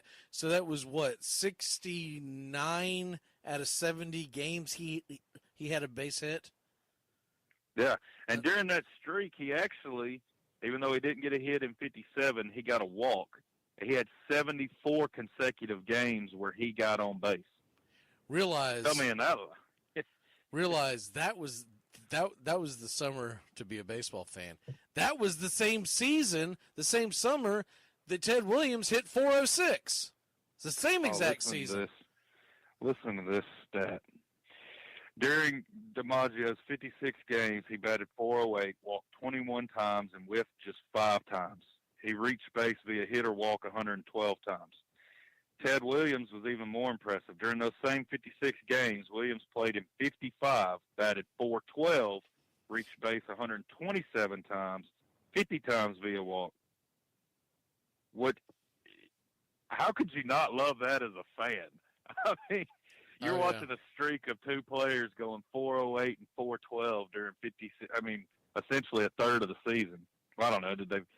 I don't have that. I shouldn't have said that. Did they still play 150 plus games It was back 154 back then. So it's still the same. He only struck out 13 154. times the whole season. Only struck out 369 They didn't go to times in 160. his career. They didn't go to 162 until 1961. But anyways. Yeah, so a third of the season, you're watching two of arguably. I mean, and if it wasn't for DiMaggio, if it wasn't for Williams, that entire DiMaggio, summer was engulfed by people watching DiMaggio's streak, and then of course the chase to 400. I mean, it was arguably one of the greatest summers in baseball history. We are running out of time.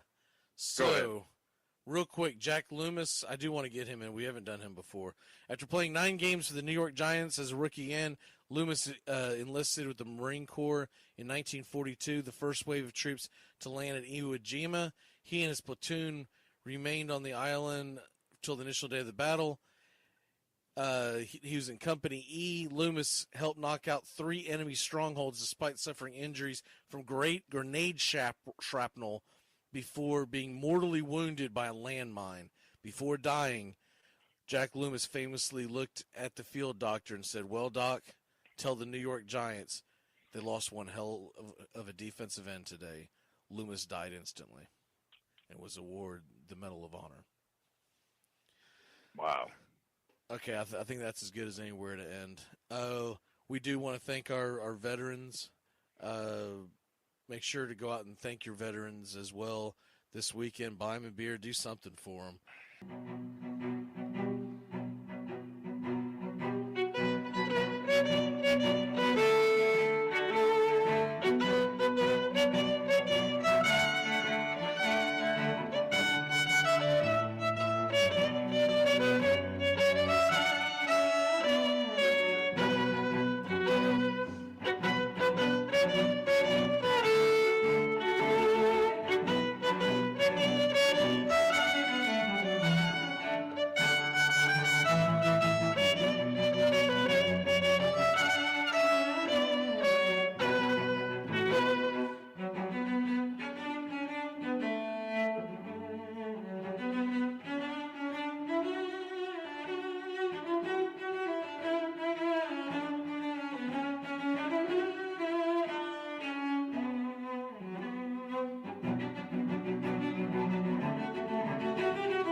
So, Justin, with no further ado, what we do here, y'all, is we grab a handful of names and we kind of let people know what they did in case you didn't know what they did. You've probably heard these people's names. You may not have watched them play. They might have been before your time, but you've probably heard their names in sport, and you're like, okay, that's great. They were a good player, but did you know they were a great American? And that's what we're focusing on today. Justin, what you got? I'm going to discuss Bob Feller. Found an interesting article, military.com.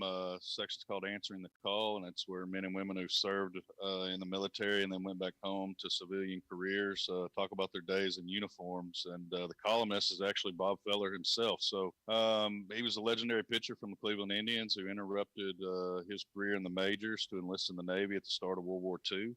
As Navy Chief Petty Officer Robert Feller, he participated in some of the best-known sea battles in the Pacific. When the war was over, he returned to the mound and resumed a straight shot to the Baseball Hall of Fame. Here is his account in his words of what his military service meant to him. I have never had to strain my memory to recall the day I decided to join the Navy. It was 7 December 1941. I was driving home Driving from my home in Van Meter, Iowa to Chicago to discuss my next contract with the Cleveland Indians, and I heard over the car radio that the Japanese had just bombed Pearl Harbor. I was angry as hell. I'd spent almost 6 full seasons in the major leagues by then, with a record of 107 victories and 54 losses, and I had a family-related draft exemption, but I knew right then that I had to answer the call. I arrived in Chicago late that afternoon to meet Cy Slapnicka, the Indians general manager, who had come there to talk about my contract for 1942.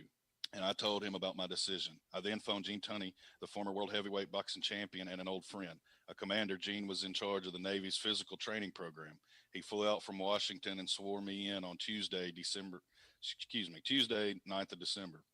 After my basic training, the Navy made me a chief petty officer and assigned me as a physical training instructor. It was valuable in its way, but I wanted to go into combat.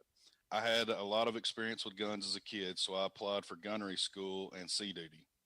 After 4 months of naval gunnery school in Newport, Rhode Island, I was assigned to a battleship, the USS Alabama, as a gun captain on a 40-millimeter aircraft mount that had a crew of 24. He went on to action in the North Atlantic and discusses that, and he says he got exactly what he wanted. The Alabama spent 6 months escorting convoys in the North Atlantic, and then in August 1943 went through the Panama Canal and headed for the Central Pacific. Over the next 2 years, we saw action in Tarawa, the Marshalls, and the Carolines, and the Philippines. We bombarded beaches to support amphibious assaults, served as escorts for aircraft carriers, and fended off kamikaze attacks. 2 enemy bombs hit the ship during the Marianas turkey shoot, and we survived a typhoon that plummeted us with 80-knot gusts off the Philippines coast. The Alabama never lost a man to enemy action. The people we had on the gun crews were very good shots. In 1945, I was sent to Great Lakes Naval Training Center and managed a baseball team there. In the 3rd week of August, just 15 days after the U.S. dropped the atomic bomb on Hiroshima, I went on inactive duty. I was back to baseball after that. I rejoined the Indians on the 23rd of August and pitched 8 games. He won 5 and lost 3. Serving in the military is almost always a defining moment for any young man or woman. You're young and impressionable. You meet a lot of new people and you travel to new places, and you learn to be on time, how to follow, and eventually how to lead. You never forget combat, but it makes a difference when you go through a war. No matter which branch of the service you're in, combat is an experience that you never forget. A war teaches you that baseball is only a game. After all, a minor thing compared to the sovereignty and security of the United States. I once told a newspaper reporter that the bombing attack we lived through on the Alabama had been the most exciting 13 hours of my life. After that, I said the pinstripe perils of Yankee Stadium seemed trivial. That's still true today. How my folks is Bob Fellers. We had broke him down in the past, and I just really wanted to go in when I found his words. Nothing hit more true to me that my man just said, hey, I got to answer the call, and by golly, he did it. So we salute you, Mr. Feller. And I don't think this generation, even our generation, understand that Bob Feller was one of the greatest pitchers of all time. Like, no one ever really references him as that because he played for some Indian teams that weren't very good. But you go back and look at the statistics alone, Bob Feller was a damn lights-out pitcher, and it's unbelievable how many – do you think today's age, and I'm not going to give anyone specific because it would not be fair, but do you think today's day and age we would have many of our elite athletes going over into war? I have my doubts. You talk about the ultimate privilege. You're elite athlete, whether it's NBA or whatever sport. I think we would be hard pressed to find anyone that would give up their millions. And I think we have a few people in our head that were like, I know that guy wouldn't. But what they did and they sacrificed, and some of them lost all. There are many that came back, and there are many that did not come back. And we've talked about that in great length in previous shows. We're just trying to shed the light again. I want to make sure I had the number right. I don't mean to cut you off, but just to the quality of pitcher he was, 279 complete games. Get you some of that. You'll never see that done again. Right, which is unheard of nowadays. I mean, you'll be lucky to see 2 or 3 complete games in a man's career. Right. It's only been 10 years ago that you hope to get a handful at the very most complete games in a season, right? Now you might see an elite pitcher get 2 a year. And one of them is going to be because he's trying to make a run at a no-hitter. But nowadays, even I know it's a bad example, but he popped in my head. It's a bad example because he's injured, won't play next year. But you won't see a Justin Verlander type do that nowadays because they'll go out there and they'll pull him in the 5th or 6th inning, 7th inning. It's a shame because you don't get to watch what baseball was intended to be, which is mano a mano, and it was really about the starting pitcher going up against every batter and proving I'm better than you.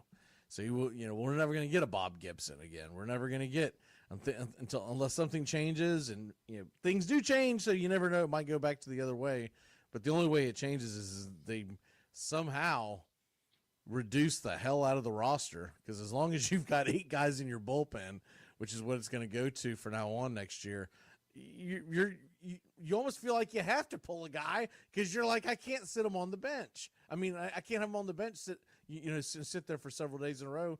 He'll get rusty. All right, mine is going to that we're going over right now is Justin just did Bob Feller. I'm gonna go back and do one of my favorites, the great Yogi Berra. He played 19 seasons in Major League Baseball, and all but the last for the New York Yankees. So he was an 18-time All-Star. So keep this in mind. Won 10 World Championships. 10.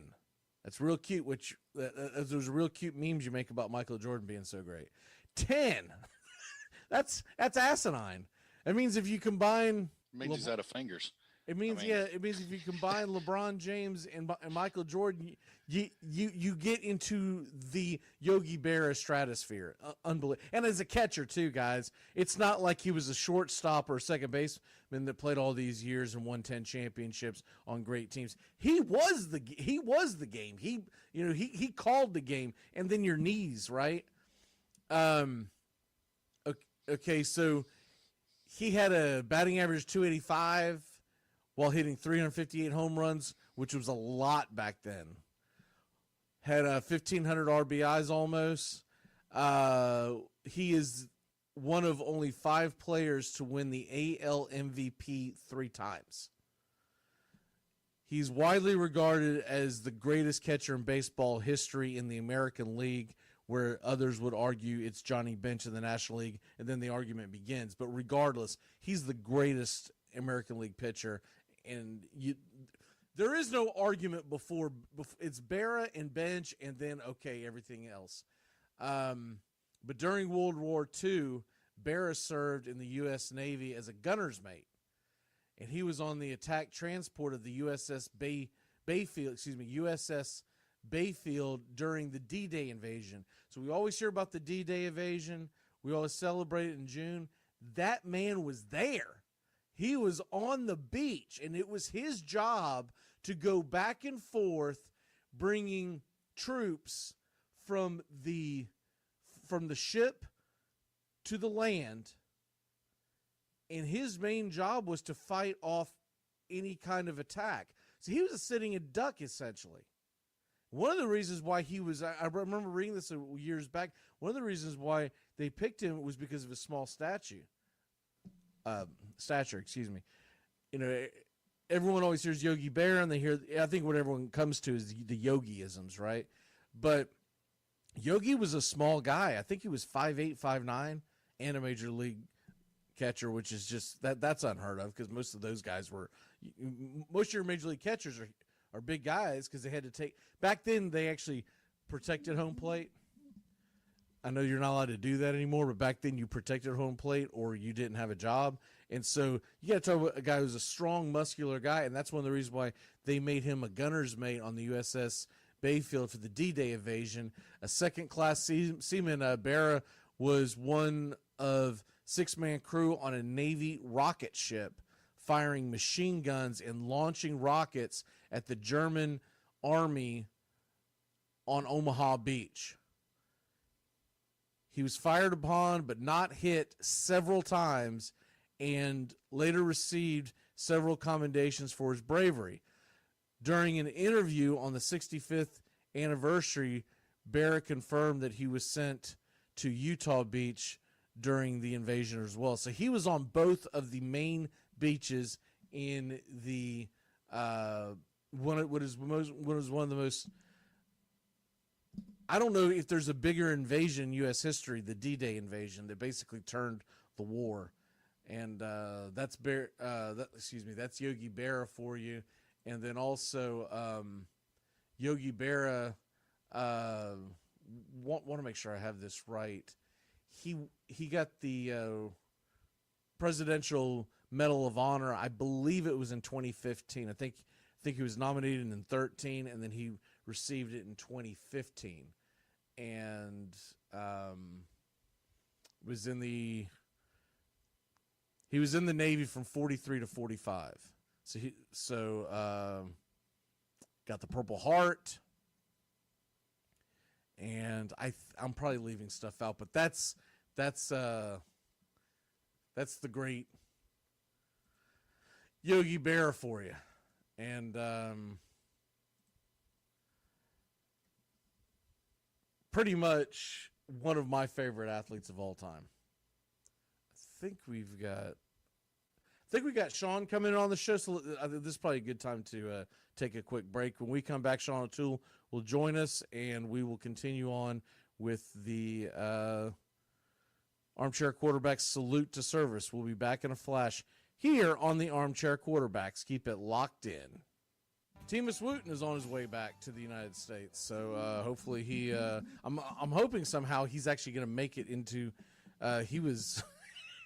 Well, I can't tell you everything he was saying, but he was complaining to me. That'll be the nicest thing I will say, as he was trying to catch a connecting flight in a ill part of the world.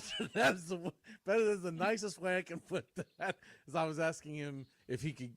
It was during the yesterday when the Boston Red Sox were reintroducing Alex Cora as their manager, excuse me, and I was asking him if he could get anywhere close to MLB Network TV, because I didn't know if he was. I knew he was coming back sometime in this area, but I didn't know exactly when. And I told him, if he didn't catch you, you'd probably be on YouTube, and if I do see the actual video, I'll share it to the Armchair page so it's easier for him to find. But in the middle of that, he said, "Yeah, I'm gonna try to catch that on YouTube sometime because I'm in," and then the rest is bleep, bleep, bleep, bleep, bleep. Fair enough, man. Just get the hell out of there and get back. Teamus is coming back, and Alex Cora. Collusion. Yeah, exactly. He's going to be back. God, I think he's been gone. It seems like March-ish, I think, is when he left. It was before baseball, and it was before the pandemic hit. So it was right around February or March. And because the moment that pandemic shut everything down, I accused him of running to go hide in some kind of war, so he didn't have to deal with this over here. Anyways, joining us to the show, Mr. Sean O'Toole. Sean, how are you, sir? I'm fantastic. Happy Veterans Day to everyone. And, please, if you know anyone in your life that served, I do know a lot of people in my own family and outside of it. Do actually have friends, not many of them, but most of them are veterans. So make sure to thank a veteran today. Do what you can, regardless of what it is.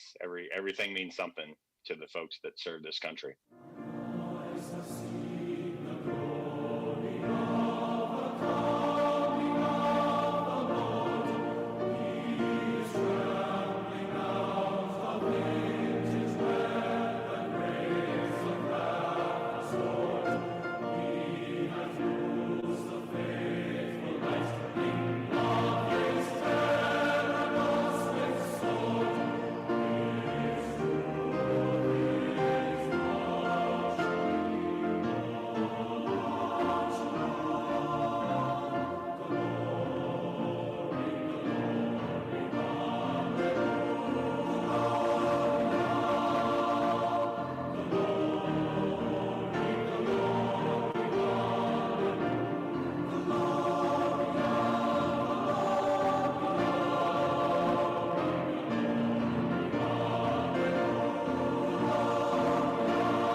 listening to Braves Country Baseball's Salute to Service special, a compilation from our Armchair Quarterback radio show, which aired for 8 years on CBS Sports affiliates before changing to Braves Country.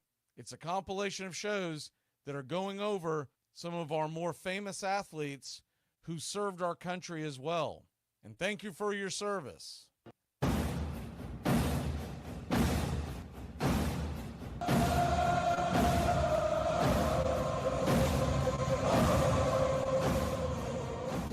He's the armchair quarterback. He's full of beer and he's full of snacks. The all-American man with a cool one in his hand. Well, unlike Bob Feller,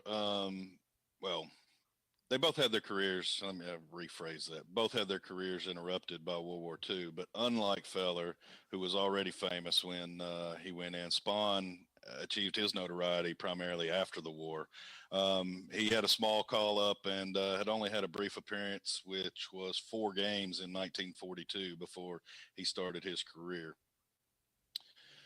Most of his Hall of Fame career was with the Boston-Milwaukee Braves. Warren Spahn won 363 games, ranking 6th overall, the most for a left-handed pitcher. A 17-time All-Star, Spahn's career included 13 seasons with 20 or more wins, 3 ERA titles, 2 no-hitters, notably at age 39 and 40, and a World Series championship and Cy Young award, both won in 1957.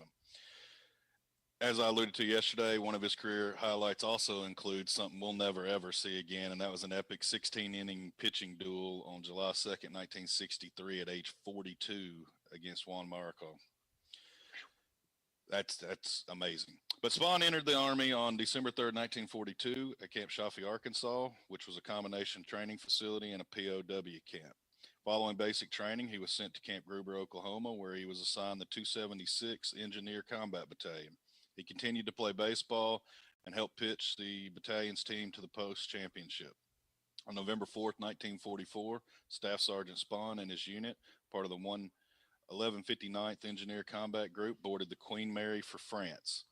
Of the men in the unit, Spahn later said some had been let out of prison if they would commit to enlist. So these are the people I went overseas with, and they were tough and rough, and I had to learn to fit that mold. Spahn soon found himself in the middle of action in the brutal Battle of the Hurtgen Forest and the Battle of the Bulge. Spahn recalled being surrounded and his men having to fight their way out. During one of the coldest winters on record, Spahn said, "Our feet were frozen when we went to sleep, and they were frozen when we woke up. We didn't have a bath or change of clothes for weeks." In March 1945, the 276 was at Ramingen, Germany, working around the clock to repair the Ludendorff Bridge. Suddenly, everyone heard what they thought were rifle shots, but it was rivets being sheared off from the trusses and beams. The bridge, weakened by demolitions and heavy troop and vehicle traffic and the vibrations from artillery fire and construction equipment, was collapsing. A total of 28 men were killed or missing and 65 wounded. 18 men were rescued from the river. Spahn was among the wounded, getting hit in the left foot by a piece of bridge shrapnel. The 276 received the Presidential Unit Citation for its actions, and Spahn was also awarded the Purple Heart. In addition, Spahn received a battlefield commission, which lengthened his service by another 6 months. Discharged in April of 1946, he returned to the Boston Braves in time to post an 8-5 season. A lot of historians and fans have claimed that Spahn's 4 years in the Army cost him the chance of reaching 400 wins. But Spahn disagrees, and here are his comments on that. "I matured a lot in those years. If I had not had that maturity, I would not have pitched until I was 45. Elaborating to that, he goes on to say, "After what I went through overseas, I never thought of anything I was told to do in baseball as hard work. You get over feeling like that when you spend days on end sleeping in frozen tank tracks in enemy-threatened territories." Warren Spahn retired in 1965, and in 1973, he was elected to the Baseball Hall of Fame. That is Warren Spahn, gentlemen. And he had a sweet leg kick. Yeah, Probably learned that over there. Every time I think of Warren Spahn, past his bravery and whatnot. First of all, arguably one of the greatest pitchers of all time. but he was the old saying, if anyone's ever heard it, spawn insane and pray for rain. Back then, the Braves, but this before they were in Atlanta, this was in the Milwaukee days, they had two really elite pitchers, and then the rest of their pitching staff was garbage. It was Warren Spahn. I want to say it's Johnny Sane, but I always forget his first name. But anyways, that's where the term comes, spawn and sane and pray for rain, because you're hoping for a bunch of rain out so it can get back to them. Back then, you usually had a 3 to 4 man pitching staff, so that's where that comes from. Great job, Justin. What's your walk-off, sir? Again, just want to say thank you to all our veterans, past and present, all you men and women that have had ultimate sacrifices for us and continue to do so every day. Thank you. All right. Well, kids, gather around. This isn't a name you hear a lot, but it's one I think you probably should. It means a lot to me personally. I'll mention why towards the end. Hank Greenberg played 12 of his 13 major league seasons for the Detroit Tigers, who are, my favorite team, having grown up in Michigan. He was an American League All-Star 4 times.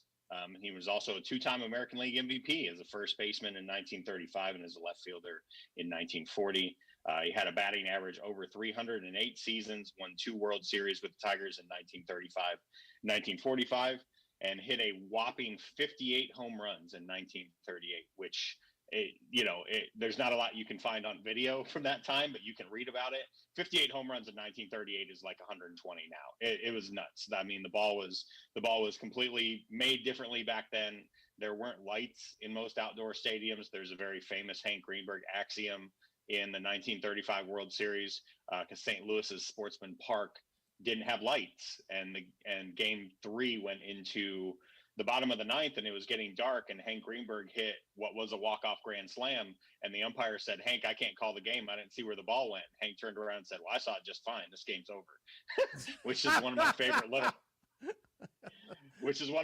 little Hank Greenberg anecdotes. I'll get to the military service, and then I'll round back around to just some career numbers on him, because his career numbers are nuts, and honestly, he should be someone that's just more highly regarded. He was kind of unfortunately and unfairly, not only lost 4 years of his prime to military service, but also was sandwiched directly between, kind of Babe Ruth and Ted Williams, and was really forgotten about as kind of like the Larry Holmes of baseball, because he just came between, 2 monoliths in baseball history. But in October of 1940, Greenberg was the first American League player to register for the nation's peacetime draft. And in 1941, the Detroit Draft Board originally classified him as 4F, which is for flat feet, meaning he wouldn't be eligible for military service. He appealed. There was a lot of public sentiment in the early 1940s, as a war was brewing overseas, that a lot of athletes might try to get out of service, which famously Jack Dempsey did during World War I, and took a lot of public criticism for it after the fact. Most baseball players didn't feel that way and wanted to serve their country, and Hank was no exception. On May 7th, 1941, he was inducted into the U.S. Army after playing 19 games in left field. He reported to Fort Custer in Battle Creek, Michigan, which is about 20 minutes from my hometown of Mount Morris. He made a comment that I made up my mind to go when I was called. My country comes first. A lot of players were bitter about the lower amount of pay that they were given compared to their Major League Baseball salary. That was a big, talking point in newspapers at the time, and Hank was a model citizen. He was an anti-tank gunner. He was promoted to sergeant and was honorably discharged from active service on December 5th, which was 2 days before Japan actually bombed Pearl Harbor. So he re-enlisted as a sergeant on February 1st, 1942, volunteered for service in the Army Air Forces, and served until late 1944. He served a total of 47 months, the longest of any Major League Baseball player by far in the prime of his career. He played 19 games in the 1941 season, lost all of 42, 43, and 44, and didn't return to play baseball again until June 14th of 1945. That is Henry Greenberg's service to the U.S. military. 2-time MVP, 10-time All-Star, just an amazing battery of statistical references. His career WAR is 54.2, which is by 1938, 1940 standards, really only trails like Babe Ruth, Ted Williams, Lou Gehrig, Joe DiMaggio, Mickey Mantle, right? He's basically the sixth greatest hitter. He's even higher than Jimmy Fox in lifetime WAR. And it's funny because he's so underrated as a player. I mean, so underrated. You never hear it talk about, but like you said, what was the year that he hit 58 home runs? 1930. Was it 30? The 58 home runs was the 1938 season where he actually finished third. Yeah, 38. 58 home runs, 119 runs batted in, which is just nuts. Batted 315, 438 on base, 683 slugging, 1122 OPS. His OPS, I'm going to read off his OPS, which is a modern, analytical measurement that people use. These are his OPSs from 1934 to 1940. Okay. 1005, 1039, 1085, 1105, 1122, 1042, 1103. His 1940 season, which is his second MVP, he was 340, 41 home runs, 150 runs batted in, 50 doubles, 8 triples, 6 stolen bases, 93 walks. I mean, he is such an underrated player. Even by Tigers fans, he's considered probably the second greatest Tiger of all time behind Al Kaline, and the statistics don't back that up. He's a far superior player to Al Kaline. Kaline just happened to be with the Tigers during the Tigers' greatest period of sustained success, which was the 60s and 70s, where they lost the American League pennant so many times to great Yankees teams. It's almost laughable. But he's, by most statistical measurements, the greatest Tiger to ever play. And even amongst Tigers fans, he's basically second. It's basically Al Kaline, Hank Greenberg, and then Alan Trammell. Anybody who was alive from 1930 to 1950, of which there's not a ton of people left, unfortunately. A lot of people like my father have passed on. My father always said Hank Greenberg was the best hitter he ever saw. Said he was just an amazing masher. And that is the guy who loved his nickname. It wouldn't be PC to call him this today, but he was known as the Hebrew Hammer. And he was an amazing baseball player. And like I said, just unfortunately kind of lost to history and lost to time, because he's right between Babe Ruth, played the same time as Ted Williams, and then DiMaggio and Mantle come along. Just an amazing player, an amazing Patriot, served his country dutifully. You just take his averages over his career and slot it into those 3 seasons that are completely lost, and even add the 41 season where he only played 20 games. I mean, he's easily one of the 10 best statistical players of all time. And he's one of the 30 best statistical players of all time. So that is Hank Greenberg. Thank you for your service to our country. And thank you for being a Detroit Tiger. Still love it. Yeah, I don't think he gets enough love. There's a couple that I won't go over their entire thing, but I'll mention them at the end of the show, because we just don't have a long enough show to do all these athletes. But there are a lot of people. Do yourself a favor, America. Do a deep dive later on today, and there are a bunch of articles that have been written. Hell, I don't know how you would find mine, because mine was about 7 years ago, but that have been written about this very topic. How many athletes gave all, and some of them gave up their entire, not just their life. Some of them also gave up the prime years of their career. I know life is much more important, but I'm saying from a perspective of a sports, history, there's no telling what some of these guys would have been. Rocky Blier is a great example. He got shrapnel in the leg and then continued off into a pretty darn good NFL career. But what would he have been if he hadn't been running around with shrapnel in his leg his entire career?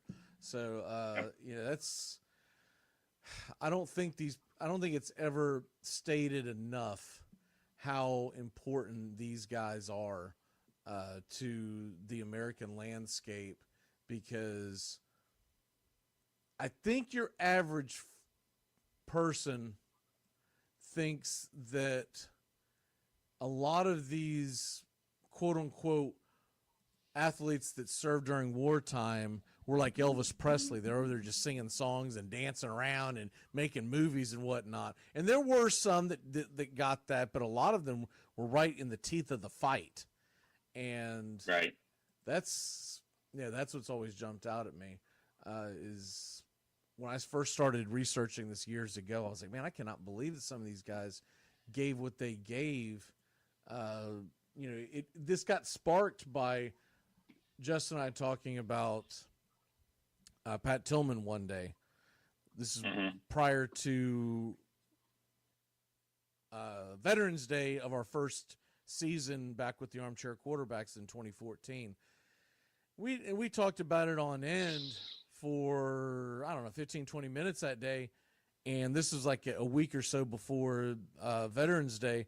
And Justin and I called each other off air and basically said, why don't we do that for as many guys as we can find? And then you start opening the lid and you're like, man, I did not know there was this many guys. I'm going to do one of the basic ones because I think this has to always be appreciated, especially considering not only is this man considered possibly the greatest hitter of all time, he's also considered possibly one of the greatest pilots of all time in Mr. Ted Williams. Played 19-year career as a left fielder for the Boston Red Sox from 1939 to 1960, excuse me. The only thing that interrupted him was something called World War II and the Korean War. He served in both. January 42, after World War II began, Williams was drafted in the military, being put into Class 1A. Williams joined the Naval Reserve on May 22nd. Went on to active duty in 43 and was commissioned second lieutenant in the U.S. Marine Corps as a naval aviator on May 2nd, 1944. Williams also was on the baseball team in Chapel Hill, North Carolina, along with other Red Sox teammates like Johnny Pesky, remember the Pesky pole, in pre-flight training. After 8 weeks in Amherst, Massachusetts, the civilian pilot training course while on the baseball team. So he was doing all this at once. I don't know why he was playing baseball and trying to learn how to fly, like he was going to forget how to play baseball, but that's Ted Williams for you. Williams was sent back to Fenway in 43 to play in an all-star game managed by Babe Ruth. And Williams, who people still talk about how, and I've heard this on many occasions, that he was possibly one of the greatest pilots of all time. And it all comes down to his eyesight, right? And that's his eyesight in reaction, and of course that's what made him a great hitter. But this is a typical humbling quote by Ted Williams. He would always tell you how badass he was on a baseball field, but he was always very humble in his service. Quote, I was no hero. There were maybe 75 pilots in our two squadrons, and 99% of them did a hell of a lot better job than I ever did. But the numbers always came back as, that's not true, Ted. Like, you were elite. I won't rattle off all his combat statistics, but they are eye-popping. He flew 39 missions and won a boat ton of medals. Some of those medals including 3 air medals for flight operations, Navy Unit Commendation, the Presidential Medal of Freedom, American and Asian Pacific Campaign Medal, World War II Victory Medal, National Defense Service Medal, and oh, by the way, he's the last guy to hit 400 in Major League Baseball. Other than that, Ted Williams was kind of a disappointment of what he could have done with all his potential, right? I mean, this guy, and it's funny, and I can just imagine him in a cockpit, just a very determined guy. But remember his famous line that everyone always talks about is they said, what motivated you in the world of baseball? And he said, I wanted people to point at me walking down the street and goes, there's the best damn hitter that's ever lived. I would challenge people to find someone better, because Ted Williams, to me, is probably the greatest overall hitter. When you talk about the power and the average, the greatest hitter of all time. He was the original shift. They shifted a little bit with Babe Ruth, but not a whole lot. It was unthought of in that day. the original shift was called the Williams shift. And so there you go. There's that Ted Williams for you.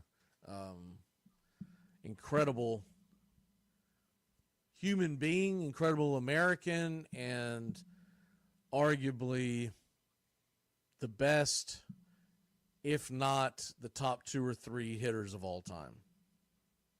And there you go. And then somehow they tried to freeze him, and we're going to bring him back. That's how good you know you're a badass when they decide they're going to try to freeze you because they got to replicate your DNA. I don't think we're in any danger of that. Them go, oh, we got to make sure these guys are around. You know, we got to duplicate old O'Toole and McGee. You don't want to lose these guys. Williams, they're like, oh man, we got to keep his head. Anyone that forgets that well, you know what? Let's just forget. It's fun. It's funny that if the kids today with all their Google machines, you know, in the pocket of their hands, go look for videos of Ted Williams, probably the first actual search or the first 10 searches is going to be him in the golf cart at Fenway Park that year, coming out with his just, you know, not to sully his name, but his son was a real piece of work, you know, trying to just hand out T-shirts for his company that he was trying to use his dad's name to Right. tailgate off of. And I think, but I'll always remember that night because that was one of the coolest moments in sports. Because all those Major League Baseball players who are obviously all-stars, but a lot of them turned out to be Hall of Fame players. Yeah, them being in awe and emotional, getting to meet him. And I remember some of the interviews afterwards. Some of them did talk about this. Is when I first learned about it. Essentially, I'd heard a little bit about, but this they talked about essentially what he had done for his country. And I was like, what, Ted Williams was in the war too? And I was like, whoa, Ted Williams wasn't just in the war. He was in the wars and kicked ass in both wars. Yeah, I'll never forget Mark McGuire leaning over to hug him and being all emotional. And of course, Nomar was there and, you know, all of them. I don't want to leave anyone out. So I'll end the list at that, but they were all there back in '99. I've gone back and watched, you know, during the pandemic shutdown, I went back and watched the '99 All-Star game. It was a great All-Star game, first of all, but then that being added to it was just incredible. That was the first time the home run derby became appointment television, and I mean, it was that whole weekend at Fenway was a big deal. Mark McGuire at that point was, and we're not going to have the McGuire discussion and do the revisionist history on that, but at that point in time, Mark McGuire was the most popular player in baseball in decades, I would say. I mean, everybody was gobbling up Mark McGuire stuff. The Cardinals were on national TV all the time. That was a real moment.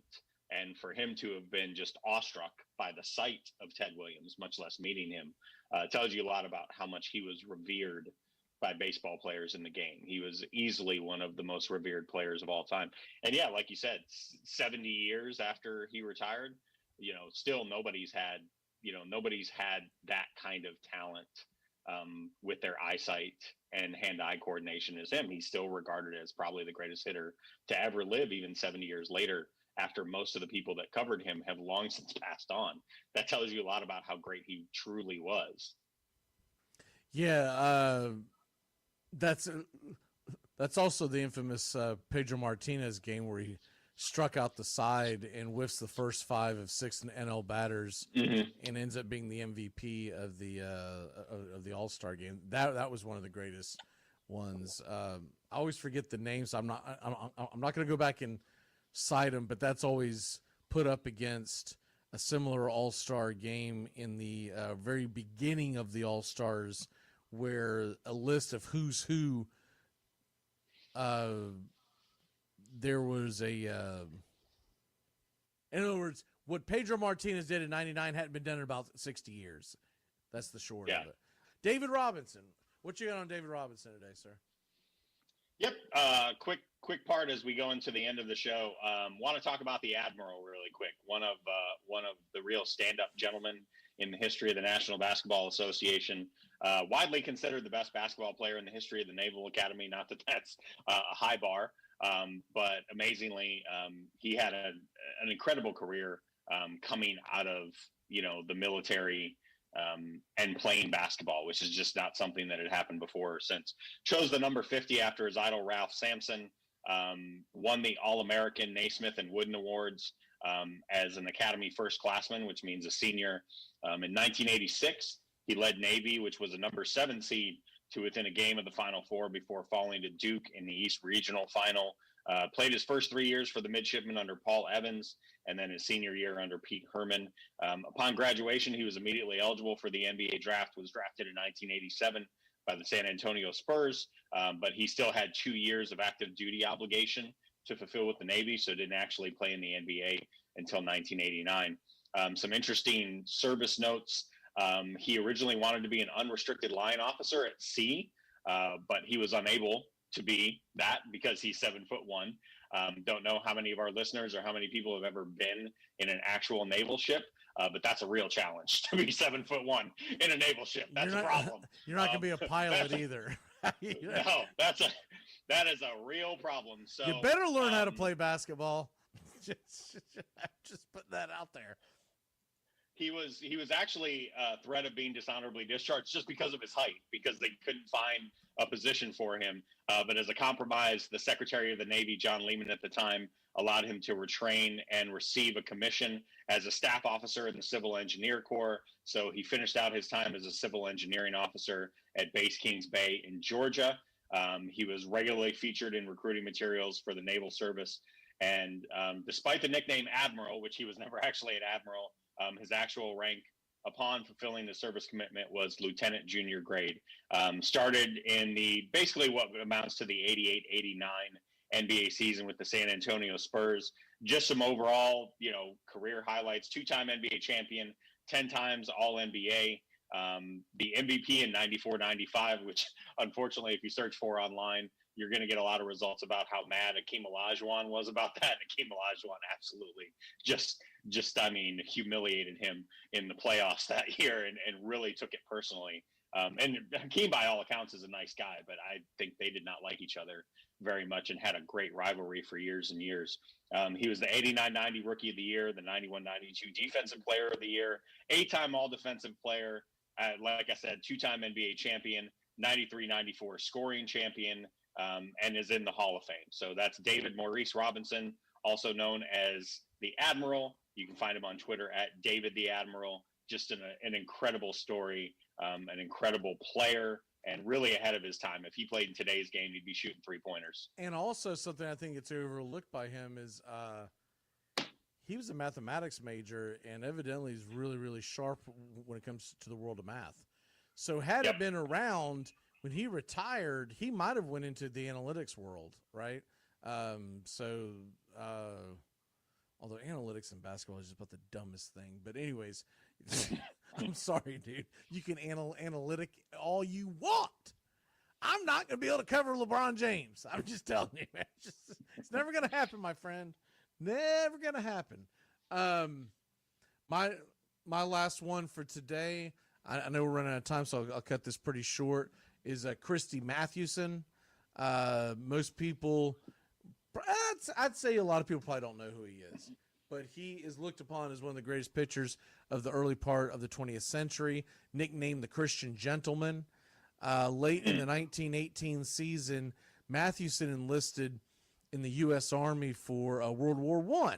His wife, Jane, very much opposed the decision, but Mathewson insisted on enlisting. He served overseas as a captain in the newly formed Chemical Service, along with Ty Cobb. Everyone forgets that Ty Cobb was actually a war hero, but we won't talk about that today. We'll save that for a future show. But Ty Cobb actually was. Ty Cobb's not the terrible person that you've read in the headlines. There was a lot to Ty Cobb. When he arrived in France, talking about Mathewson, he was accidentally gassed during a chemical training exercise, and he ended up getting tuberculosis from this, and it infects his lungs. Mathewson served in the American Expeditionary Forces until February of 1919, when he was discharged because of the tuberculosis. He returned as a coach to the Giants from 1919 to 1921, could not pitch again. He spent a good portion of that time at Saranac Lake fighting tuberculosis. Mathewson would later on pass away just a few years later. Christy Mathewson Day is celebrated as a holiday in his hometown of Factoryville, Pennsylvania, on the Saturday closest to his birthday. And so there you have, he's one of my favorite stories, because the guy basically, he got hit with mustard gas in a training exercise. Right. And the guy pitched for the New York Baseball Giants for 17 years under their greats. You know, that's when the New York Giants were at their peak. You know, he was in the very first World Series, 373 total wins, 2,500 strikeouts, but in an era where you didn't strike people out. It was looked upon as a badge of honor to not strike out. So you didn't have, oh, this guy struck out four times today, but he also hit a home run. People would say, you're a bum. You're a bum. Put the ball in play. And two-time World Series champion, two-time Triple Crown winner in pitching, the NL wins leader in 4 times, ERA leader 5 times, strikeout leader 5 times, pitched 2 no-hitters, and the only pitcher that is revered is probably better than him in his time period is the great Walter Johnson, the Train. But there are people who watched him play that say Christy Mathewson was a gamer, and that's the guy you wanted on the mound. Walter Johnson, although he had, what would he have, over 100 shutouts in his career? It was something ridiculous. Walter Johnson didn't step up in a lot of big moments. So that was kind of the back and forth back then. I've read a couple of books on this. Essentially, they say Christy Mathewson is a better version of Andy Pettitte, right? You know, solid regular season, but man, you didn't want to face him in October. And Matt and Walter Johnson might have been closer to what Greg Maddux was. Yeah, he got a World Series title, but usually he was terrible in the postseason. I think that's about it, sir. We've ran late, so I'm not going to do turn back time or the birthdays. What is your walk-off for the day? Find someone in your life who's a veteran. Thank them for their service to our country. Remember what today is really about. This amazing, wonderful country that we're all fortunate to live in, the greatest country in the world. It's easy to forget about that, especially if you spend too much time on your phone and too much time on social media. It's easy to listen to the noise. It's hard to just stop and think that we do live in the greatest country in the world. And the reason we live in the greatest country in the world is because of the people who've made sacrifices for us. So find someone that's made that sacrifice, whether they pay the ultimate price or not, and give them thanks today, because that's what today is about.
I'm going to start with Jerry Coleman. I just did a little deep, and as we've done these, trying to dig a little deeper and find some names I haven't done in the past. And Coleman was interesting to me. He's the only Major League Baseball player to have seen combat in 2 wars. Jerry Coleman first postponed the start of his career to fly as a Marine aviator in World War II and then left baseball to fly in the Korean War, in which he actually had a plane crash. He survived. In all, he flew 120 missions and was awarded 2 distinguished flying crosses and 13 air medals. The Colonel won 4 World Series champions, 46, 50, 51, and 56 as a second baseman with the New York Yankees. He went on to have a lengthy broadcasting career, earning an introduction into the broadcasters wing of the Baseball Hall of Fame in 2005 and the Radio Hall of Fame in 2007. Yeah, we've done him in the past, and I'll tell you what, all these guys' stories, when you hear them, like, to me, it never gets old. We'll do this again on Memorial Day show, but those are the only 2 days that we really do this a year. And I don't know if people like it or not, but if you don't appreciate this, the only thing I can say is to hell with you, because Justin said it best at the top of the hour that you should be thanking a veteran every day, every time you get a chance, anytime you realize that you're standing next to a veteran, and especially what we are referring to as the greatest generation, because they are leaving us, unfortunately. There's not a whole lot left, and what they did in World War II to basically salvage the way of life that we have today is you can't even put a price tag on it. World War I and World War II took the most out of the U.S. Now, that is not to put down any other war, okay?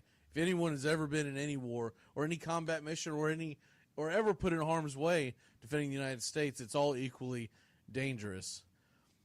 But when World War II took place, like, people have to realize it was not a foregone conclusion that the U.S. was going to come out victorious. There was a lot of fear that the empires of Japan and Germany and Italy were going to defeat the Allies. And so anytime that we get a chance, we go to that. And then, of course, don't you feel like sometimes World War I gets glossed over because of the World War II factor that we're closer to it? I don't think a lot of us have met people who fought in World War I, just because we're talking about something that took place. Actually, it would have still been going on about 100 years ago. It would have just ended, essentially. But I also think that because in the 1940s, we were also talking about the beginning of television and also the easy and readiness that it was to broadcast those, the films that they would put into movie theaters, because people used to go to movie theaters by the droves every Saturday. It was a routine for most people, and the clips that they would show in the theaters prior to the movies was loaded up with film from abroad, basically keeping everyone abreast of what was going on. Oh, our society's soft nowadays. They couldn't handle that world back then. Tell me if the draft happened, and there's no way people volunteer like you had during that generation. It's sad. It'd look like a migrant caravan leaving the U.S. If we had that again, unfortunately. I hope that's not the case. I hope we would be surprised. I would hope that because I'm in an age now where I wouldn't be any good to anybody. I might mentally think. Dude, I don't even think we're eligible at our age anymore. Well, no, age and honest engine. I'm on the backside of 40, and I wouldn't call myself in shape. We'll just put that out there. So I don't. I go in there trying to volunteer. Like, yeah, that's cute, man. Would you get out of the way for the guy that we can actually use? Yeah, I wouldn't be able to low crawl. They'd be like, dude, it still looks like you're standing up. That's just my belly. All you're doing is just eating chow, man. Like, would you just go home? What do we have to do to make you think that you actually contributed? Can I get one of those neat little pins? Yes. All right, now go home. I would hope that if, and hopefully we never see it again. Hopefully. Yeah, hopefully that's where I'm going with that. We never see that. Man, it was a different time, and that's why I want to thank these people each and every day, because I could only imagine if that happened today, the conundrum we would be in.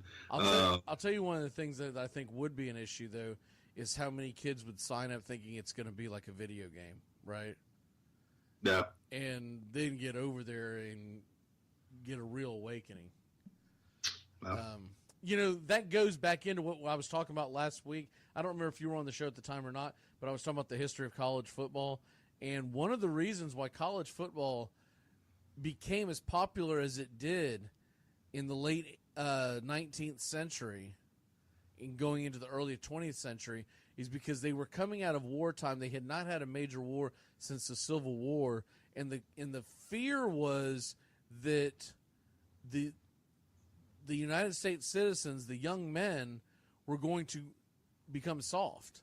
And so they wanted something that would basically, and you can't compare football to war, but what they were trying to do is get kids involved in something where, A, there's teamwork, and B, that you have some kind of circumstances where you have to fight through to show mental toughness. And that was one of the reasons why college football got its popularity, because if people remember, or I'd say a lot of people don't know this, but when football started, it was only played in colleges, meaning there was no pro and there was no high school level. It was a game you picked up when you got to college, and that was the main reason for it, is that they never knew if we were going to get into another war around the corner. They wanted these guys physically and mentally tougher. I don't know if you can say that actually helped, but it's the reasoning behind why all these universities in a sport where people were dying on the field, they allowed it. They wanted the game to continue because they felt like it was good for the country. And when I read that a few weeks ago, I mean, it gives you more of a, I don't know, it kind of gave me a lump in my throat on the very next college football game I watched. You know what I mean? Like you look at it and you're like, it's funny how stuff like that always comes back to the preservation of this great nation. I'm going to start off with Hobie Baker. He was the only athlete in history that has been named to both college football and the Hockey Hall of Fame. Hobie Baker, as they called him, led Princeton University to national championships in both sports, taking the football title in 1911, the hockey titles in 1912 and 1914. An award named in his honors presented now every year to the nation's top male U.S. college hockey player. With World War I underway, Baker enlisted in the U.S. Army in 1917 and was a trained pilot as the commander of the 103rd Air Squadron. As wartime went on, Baker survived, but then was killed just weeks later after he was trying to fly a test plane while still with the U.S. Army. And that's Hobie Baker. I'm going to go to Al Bunbury. I did not realize this prior to his 13-year Major League Baseball career. Outfielder Al Bunbury led an infantry platoon in Vietnam. A Bronze Star recipient, he had the impressive distinction of bringing all of the soldiers who served under him home safely. Starting his professional career with the Orioles, Bunbury was voted the American League Rookie of the Year in 1973. He was also an All-Star in 1980 and won the World Series with Baltimore in 83. That was amazing to me that an infantryman took all of his guys to Vietnam and brought them home safely. Kudos to Al Bunbury, and man, thank you. I actually remember him playing too. And I knew nothing about that. I remember that first 83. That was one of the first World Series championships of my youth that I can remember. My very first one was 82 with the Cardinals over the Brewers, and 83 really stuck out to me because a lady that helped take care of us for quite a while, she was a huge Baltimore Orioles fan, and so we used to talk baseball all the time, and I did not want to see the Baltimore Orioles win, but I do remember him. I had no idea that because those are the type of things that I don't know if I was just too young because I didn't pay attention or if they just didn't bring them up over the air, but I do not remember that. Of course, in 83, the Vietnam War was still pretty raw, so maybe it's something they didn't want to talk about much. I'm going to go with Jack Loomis. This is one of my favorite stories just because of the quote. After playing 9 games with the New York Giants as a rookie, Jack Loomis enlisted in the Marine Corps in 1942. In the first wave of troops to land on Iwo Jima in 1945, he and his platoon remained on the island after the initial day to continue the Battle of the Japanese. Loomis helped knock out 3 enemy strongholds despite suffering injuries of